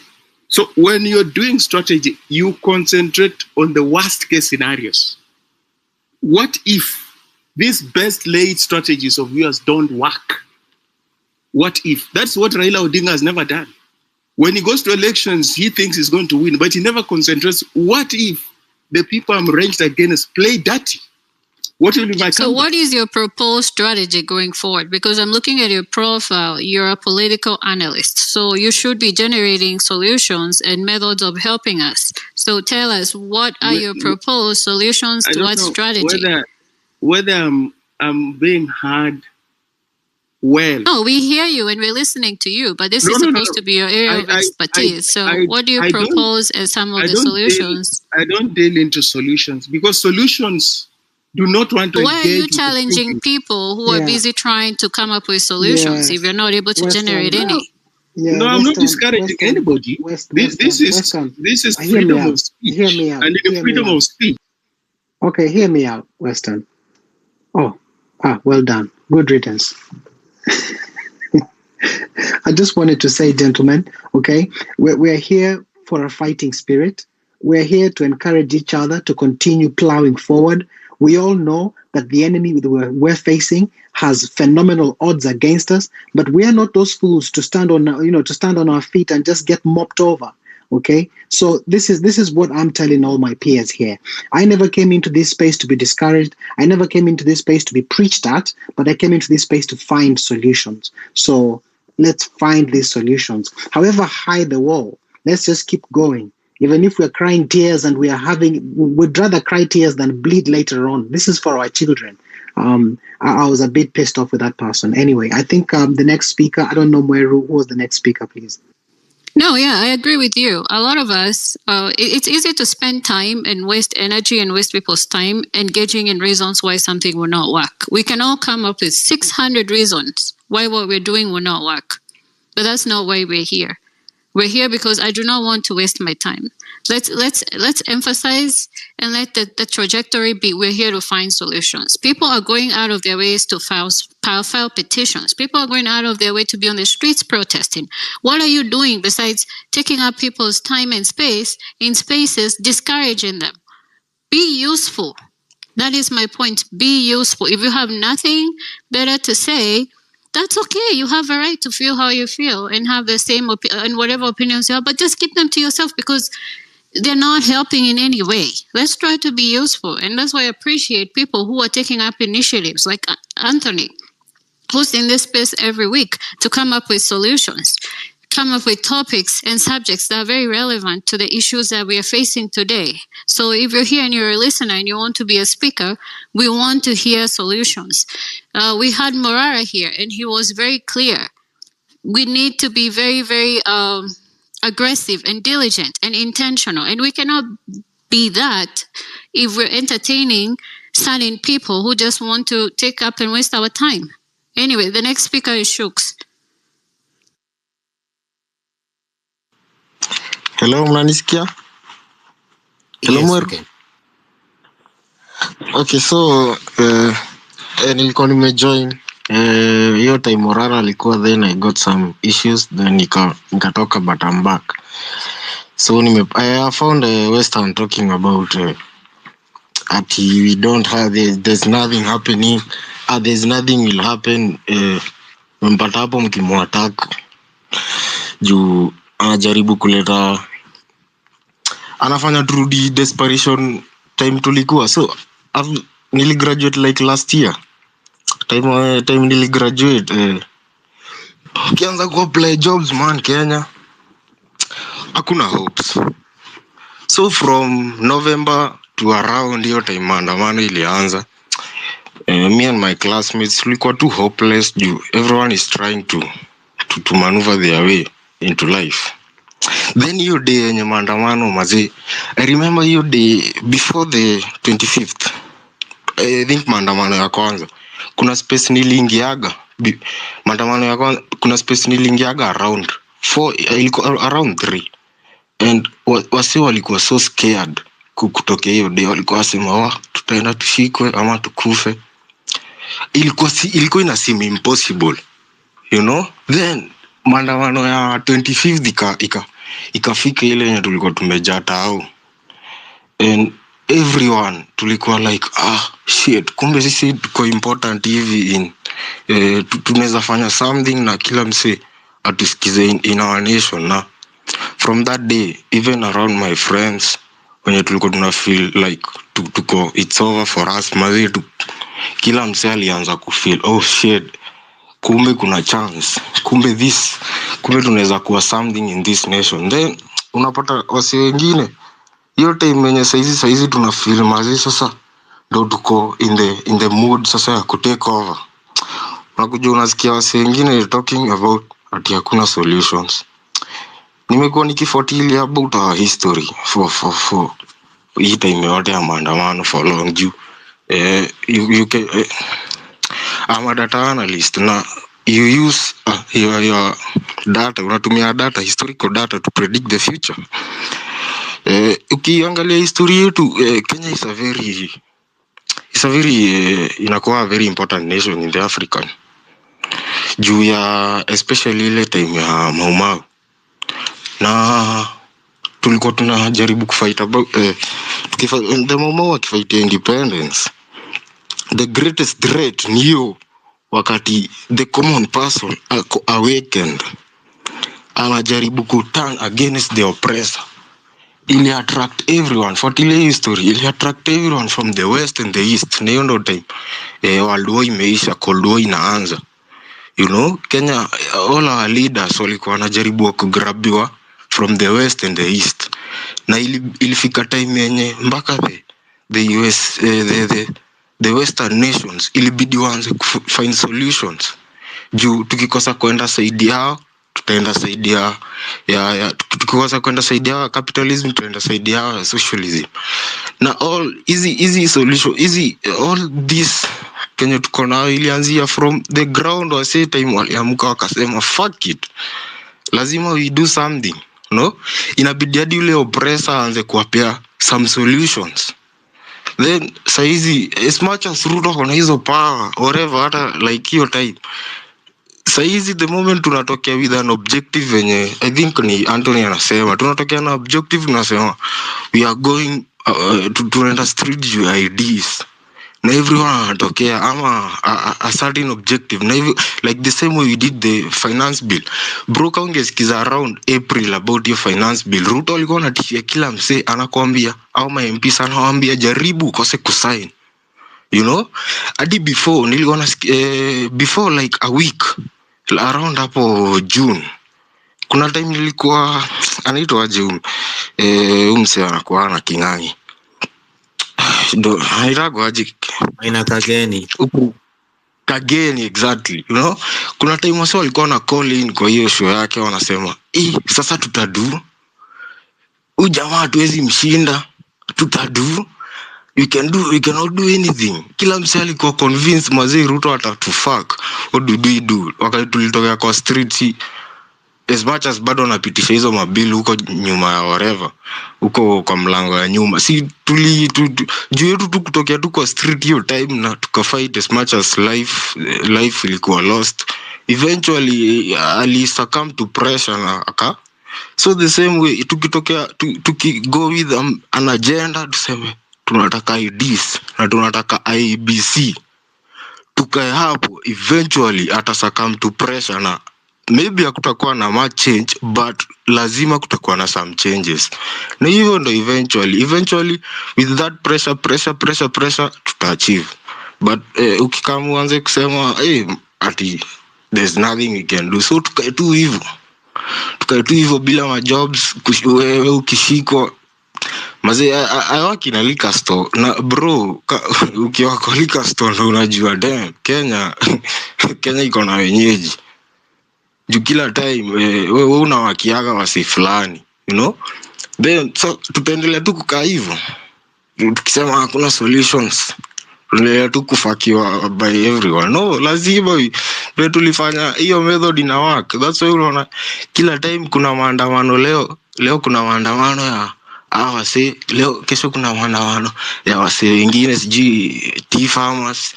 Juu wameona hiyo way ina work. The moment kuna pressure, every leader atasuccumb to pressure na lazima ata give in.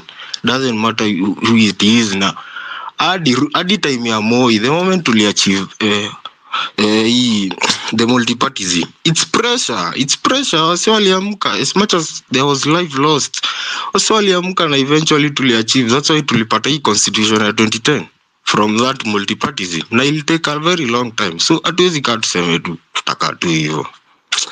Yeah, so msea provide solutions, man. Lazima tufenda common goal, tuweke pressure hapo, to exert pressure hapo, na eventually kama ni IBC to exert pressure hapo, na tuko tunajua IBC ikiwa reconstructed, we are going to do this and this and this, yes, wase wengi wamesuggest hapo, then eventually najua tutawin. Iko tuna. So before I call it a night, let me just be very brief before Western comes back in. Moi, I'm fortunate enough to have seen the Moi regime collapse. I was born in 1985. Moi was more powerful than Ruto. He was more of a political genius than Ruto. Moi faced a disintegrated opposition.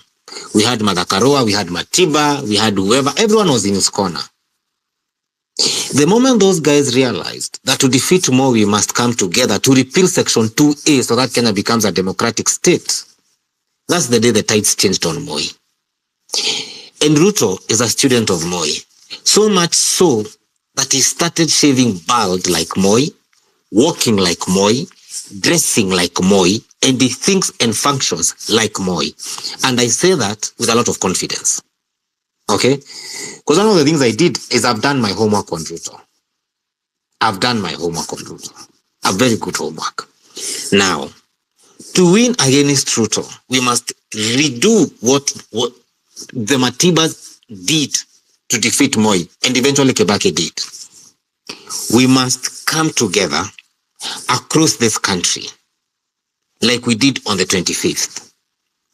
And when we say that young people like Shokes want good jobs, a life of dignity, and that guarantee is given to them by the ballot, I can assure them that that Kenya is possible. That future that he sees is doable. It is on us. People, and that's the reason I keep on saying, that's the reason I have people like senior lawyer Kibe Muiga on this space. Because he has seen a history I don't have. So I can learn from him. What we need to do, Western and everyone, because Kenya is back to where we were in 1992 and in 2000, where the spirit of change was sweeping across this country. From Central Province to Kisumu to Moyale, is we combine the brilliance of people like Kibe Muigai and Tony Gashoka and, Mweru and Nyati, and everyone on these spaces. We combine the mobilization strength of people like Morara, people like Cyprian Nyakundi. We combine all those strengths because we don't share the same strengths, but we are fighting the common enemy. And that time is coming very soon. And now we focus and say, just like the people in 2002 knew to do away with Moi, they needed to recall Section 2A, repeal Section 2A. For us to do away with Ruto, he has already identified his greatest weakness. It is the young people of this country. And that's the reason he's delaying their right to vote by delaying their IDs. So we need to start this topic on reconstitution of the IBC, our next pressure point, and we shall achieve it. If we fought Moi, who had a constitution that made him more powerful than an emperor, then Ruto is nothing. The next thing will be to push for IDs, not in 10 days. I keep on saying, if a bank gives you an ATM that is more complex than an ID in a day, then an ID can come out in the same day. And if you want to know it's doable, just know we have a prime minister and a chief cabinet minister whose positions were created by a person. So if we put enough pressure and speak in one voice across this country, 40 million youth, your IDs will come out in one day. That much I know for a fact. Weston, I see your back. Anthony, what I'm saying is this. You know, it's good to get a message of hope and optimism. That's good, especially when things are not working. But for me, I've learned a lot from people who have told me things as they are, not those who have told me things that they think I want to hear. In life, even if they are my friends, the friends who have helped me are friends who look me in the eye and tell me things as they are. If I get annoyed or what they say, but it's not because we're malicious. We're just telling you, if you do this A, B, C, and D, that is where it will lead you up to. Do this and that. So it's up to you. I'm saying this, that it's imperative that we get good governance. It's imperative that we get a person who is invested in the collective of the Kenyan people. It's imperative that there is no contestation over that. But it's also imperative when one is in a battle, not to underestimate your opponent. It's also imperative. The more you're talking about, do you know, Moi was supposed to go home in 1992, but he ended up doing 10 years. Why? Because the opposition underestimated him. He did 10 good years. Yeah. What? Yeah. 5, 10. Under multi-party politics. When he was supposed to go home in 1992. Because it's good to be annoyed and to be angry, especially when things are bad like in Kenya. But then it's also good to be sober when you're strategizing about what to do with the source of your annoyance and your problems. So ideally, when people are discontented by their governments, their regimes, their presidents, because at every other corner, this person is breaking the law, this person is oppressing people, ideally, those regimes are removed through popular uprisings, ideally, through popular uprisings. Very dramatic exercises, and then thereafter people figure out what to do as far as reconstituting and restructuring the state is concerned. That's not what is likely to happen here.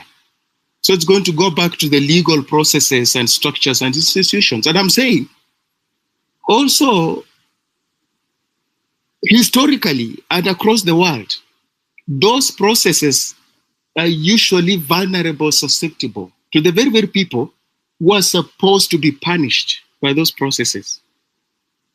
But that's what I'm saying. And that's factually correct. It's not like I'm discouraging someone. I'm saying that's factually correct. Those legal processes, this and that, the political elite love them because they can manipulate and control them. So our strength is integrity. But if you can see the discussions we have been having or that have been taking place, integrity seems to be an issue. When you're ranged against an irredeemably corrupt regime, the only hope that will sustain you and amongst your people, your fellow comrades, is integrity. You hope that everybody else in your movement will uphold integrity, so that no one at the critical juncture will jump ship or will be bought or will betray the cause. Because that's also what happened under Moi. At very critical junctures, Moi could find people to compromise and deflate the opposition. So, but this about A, B, C, and D, like a bullet point, when it comes to any country, No country has got bullet point type of solutions to their problems, because problems keep coming up and people have to keep thinking and resolving them. They cannot seek, even if you elect the best president, if there are no checks and balances, that president will mess you up. Western, are there any solutions? You can hear me, Nyati? Yes, I can hear you, Western. Just a question as you... Yes, the solution is this, Nyati. The ideal solution is this, where we are. Yeah. Let me tell you the ideal solution. The ideal solution is that we have a president who implements the law. That will solve most of our problems. You just implement the law. What does the law say? You as the president...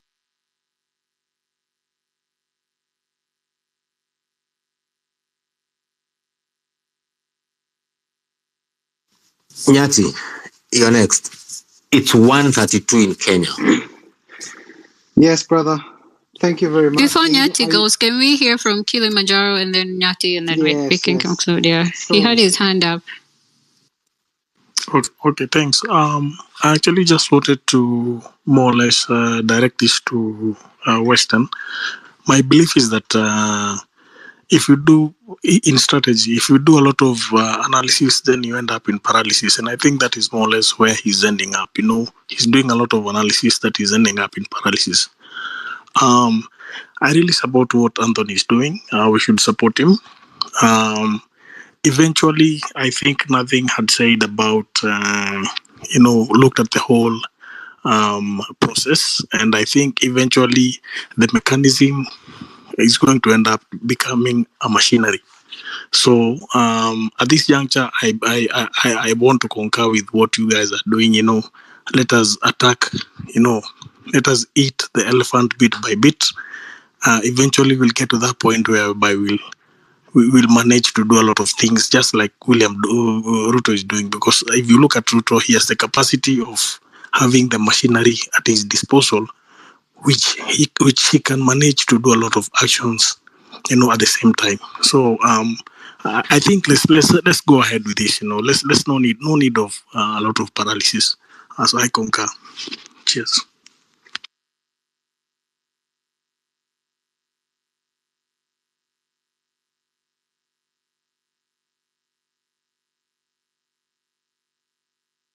Nyati, go ahead. Oh, hello, Moira. I don't know if you guys can hear me. I couldn't hear the previous speaker. Can you hear me? Okay, thank you, Moira. Yes, thank you. I just wanted to appeal to us. I've been listening to a lot of what's been going on. Tony Gashoka was here. There was senior counselors here. There was lawyers. And if anyone didn't hear anything that we were talking about, we are moving forward. We are moving forward. And we're moving forward in both frontiers. There's people who are litigating, Anthony and crew, and there's people who are on the ground who are gaining traction. I mean, everyone can agree that previously, a couple of weeks ago, the conversation was different. There was a lot of backchat, there was a lot of ranting, but we've gone over those hurdles. So right now, we are totally solution-orientated, and we're really ruthless about this effort. So I just wanted to let everyone else know that I'm really keen to hear solutions from people. And if you have, if you want to rebuttal anyone, rebuttal them along the lines of what is the better way to do it. I mean, how else? And then about the IEBC, ladies and gentlemen, I guarantee you the task at hand is phenomenal.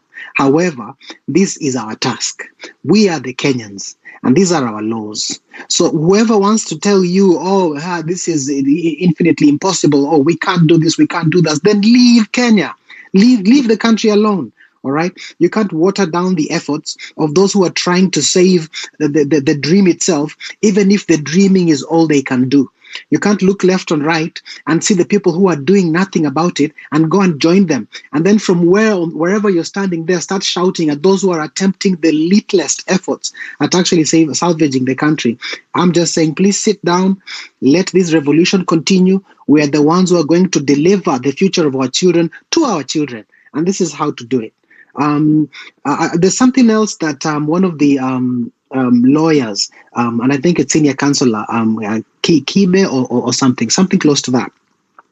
He went on to speak about the IEBC in such manner that we are so clear. I'm so glad that I'm so clear right now that the setup we have is totally rigged. that if we move with this structure as it is, someone else has orchestrated it to fail, and therefore it will fail. But Morara came in and brought in another aspect of the whole fundamental, that we can actually try and gain landslide solutions, i.e., we want to win this thing by a big margin. So even though they want to rig, it's going to be a ratio of 1 to 9 votes. I mean, how do you cover for the 8 votes across the entire continent? Multiply that by a ratio of however millions there are in Kenya. It's going to be a bloodbath. We want to make it so obvious to the world that Ruto has stolen, including to the people who are actually standing around the electioneering, to make it very difficult for him to steal votes. Something else about the voter locations was mentioned previously. I'm just actually reacting to some of the things that were mentioned, which I couldn't speak on because we needed to obviously respect the senior members and people who really needed to say whatever they had to say. I'm just reacting on about the electioneering posts. I mean, the places where you vote. What are they called? Someone help me. The actual term. Someone help me, please. What do you call the place where they vote from? Station. Polling station. Polling station. Yes, correct. Polling station. I just wanted to use the right term. With the polling stations. Previously, you guys have seen people are unearthing schools that never existed. And these schools were actual polling stations. So clearly, Ruto knows that a certain technique of his stealing is out of the equation now. All right. Some of the things that he's been doing have now been unearthed. He now has to go and dig deeper into his, should I say, into his bag of evil things. He has to whip out new evils to actually succeed. But we are catching on to this guy. These petitions that people are signing and taking them into court, I guarantee you they're making a difference. This noise is making a difference. International community and other civic bodies out there are following in on this, so they know what Ruto is planning on doing. Already in America, he's not loved anymore, okay, because he went to nose himself in China, and America and China are not friends. You can't go and hold yourself in America and go and hold yourself in China as well. You really can't do both. So he's already split apart. Financially, he's broke because he's already solicited for money in terms of his government expenditure for which he is stolen, and his people have taken this money away. So the government is broke. He is basically riding on a sinking boat, and we know this. So, ladies and gentlemen, I just want to keep encouraging you. I know you feel the fire within me. I know the fire is in you too. You just stiffen up, keep moving on, give us the solutions. I mean, that's me. That's me. Thanks, guys. Next speaker, please. Thank you, Natty. I mean, we appreciate your efforts. We appreciate everything you're trying to do. I mean, you're in the diaspora and you're trying to bring basically the whole globe together. So we create a task force and we come up with solutions. We all know what problems you're all facing. We all know the animal we're dealing with. We know we have a serial killer, we have a serial beggar, a serial liar, and a serial thief in office. Does that mean that we sit back and not do anything about it? If yes is your response, then go to your bed and hug your pillow and let the rest of the people who are willing to take on this mountain and fight for our country do it. We don't need people whose main priority is poking holes in our boat. No, we won't tolerate that. And I believe that going forward, we should have zero tolerance for certain energies because we have a mission to accomplish and we do not have time and energy to waste on this. So I appreciate what Anthony is doing because every week this is like the third space I've been into and we're already seeing results of your objective here. We've been a team that we filed petitions against Adani. Even Adani had to respond to it. This is the IEBC. This is our country. We're not going to sit back. Ruto is not a god. He's a human being. We're almost 54 million people. We cannot let one person terrorize us. No. We're going to take action. The IEBC will be reconstituted and reconstituted correctly and fairly because we will not rest until that happens. We will not settle for less anymore. And this takes me back to one thing I said yesterday in a space. For you to come up with solutions, as busy as you are identifying problems, you realize you're part of the cause of the problems. And as Kenyans, we need to accept one thing for a fact. We're where we are because it's our fault. We need to take responsibility for this. We need to be accountable for the state of our country. And if you cannot see what part you played, you have no way to come up with solutions. This is our fault that we're where we are. But what do we do? What do? We don't sit back. we will come up with solutions. So we start with the IEBC. Last week was Adani. The next, we start fighting for ID. And then after that, we'll start creating a major election registration thing. But first things first. Let's solve this IEBC issue. And Anthony, I appreciate you because we've had panels and panels of legal experts. And one thing I appreciate about them is they're taking their time to come and not just educate us and also show us support. And it's really humbling that everybody is willing to do whatever they can do. And that is the state we're in. Everybody has to do what they have to do. If you're in this space and you don't know what you need to do, please reach out to me because I'll tell you what you need to do. And as we end the space, I look forward to seeing all of you next week. I know Anthony will come up with an agenda, or maybe we'll do a follow-up for this so we can reevaluate what has occurred and what success or what we need to do, because until we get this accomplished, we should not move on to another subject. So Anthony, please proceed. And so Anthony, sorry, one second, Anthony. I forgot to mention that I have a message for anyone here that is from the UK specifically. I've already reached out to people in the US and they are very receptive. Now I'm appealing to you. I've lived in this country for 17 years. I know people have lived here for longer. So I'm not competing with you, but I'm telling you, I'm competing with you on Uzalendo. This is our country, and you know that this is our country. And I'm speaking from my heart now. I'm not speaking from anything that is intelligent about me. This is about our blood, our bones, the people that were born in Kenya. If you're here in this space and you're hearing my voice, you better reach out to me. Because I'll meet you guys. I'm coming to all these barras in England. I'll be going out there to fish you out, to make sure you're on the bandwagon towards change in Kenya. Because saile mtakufa, mtaenda kuzikwa kwa hile shamba. Kule kwetu kule. Tutakutana wote kule. Kwa hivyo sasa vile tuko hapa hivi, honestly, reach out. Please reach out. I know you can hear my voice. Send that DM, catch on to me. Let's talk about this. Anthony, sorry for cutting short. Guys, thank you so much. Peace, love. See you on the next one. Kim 001. Your comments be brief. I'm holding on to my eyes with toothpicks.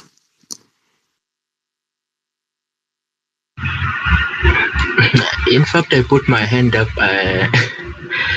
I was not gonna comment on the subject matter anymore, but I've been here long enough to know that we put people to task on doing this and that as a way of getting us to move. So I was really here. I'm really here actually to to put you to task as Anthony. Can you promise us that as you hold the space next week, can you have liaised with somebody like Akeyoti Sonko or any other person? Can we hold a massive space? And I don't believe that is really too much to ask, because it would really do us a lot, some good, because we can't have us moving into courts without showing them that we are really intentional in such spaces. No, I mean, to KOT's defense, he was actually here. Maybe you didn't see him, but he was actually here. I see Binti here. So we've all been working together. So, I mean, KOT, I saw him here. I saw Binti is here. So, yeah. And then it's also posted. I've seen them here, but all I'm asking is, can we popularize that days before? Yeah, and we agree and we understand. But the thing is, like, for instance, KOT is very passionate about protesting. So he's hosting a space right now, and he's fully dedicated that to tomorrow's protest. However, we had IEBC, which is another issue. As he handles that task, we're handling this task here. So I feel like, as much as we feel like people are not working together, we are. I mean, somehow people are collaborating. So I see what you mean, that we need a big space. I communicate with KOT on WhatsApp. We call each other, actually. I'm in communication with Wanyama. I'm in communication with Pipita. I can say among the few people who host spaces, I have a good working relationship with a good number of them. To everyone in the diaspora, I feel you are one of the major pillars of change in this country. And why do I say this? Because you've seen how people in the US, in the UK, organize people to do what we call a come out and vote activation. I believe that will be pivotal in this coming election. I love what Mwero has said, Enyati, that let's make October the ID registration month. I commit myself to doing that, and I'll start actually communicating about that tomorrow. In this coming election, we need to run this election like Democrats and Republicans run the elections. We shall make car stickers, we shall make hats, we shall make t-shirts, and that's how we shall make the message of we need to beat Ruto so popular countrywide. Each one of us, as I learned, I'll tell you, I always remember the words of Wangari Maathai. If a forest is on fire and a small hummingbird convinces all other hummingbirds to flap their wings, they create a wind that is powerful enough to put out the fire. Now, this government led by William Ruto is the fire and we are in the forest. We are the small hummingbirds. He's richer than us. He has richer friends than us, but we are more than him and his friends. All I'll ask us to do is flap our wings. We should not tire. Nyati in UK, flap your wings. Mwero in the US, flap your wings. There's a lady I know in South Africa, she will flap her wings. And collectively, we shall come out with such an efficient online that will go from spaces on X, Instagram, and another tool I know will be very efficient, especially in rural Kenya, it's WhatsApp. And we shall galvanize all this into one major movement that will define the elections of this country. I'm optimistic. I have some good news. Kibe Muge has actually just sent me a message with his number, so I'll be now able to talk to him directly. And William Ruto is not brighter than us. I think we've glorified him too much. That he's the almost like he has two brains when we have one. I believe collectively, Mwero, Nyati, and everyone, we are brighter than Ruto, and we shall beat Ruto. And we will tell our kids about how we beat Ruto and his corrupt regime. Thank you very much. Let's meet on Wednesday, same time, 8 to 10 Kenyan time, and another, and from 10 to 1:49 for those in the diaspora. Thank you. In case you want to reach out to me, you can talk to me on my DM. And I think going forward, I might actually put my number here for those who want to talk to me. Thank you, and good morning, good afternoon, and good night to everyone in Kenya.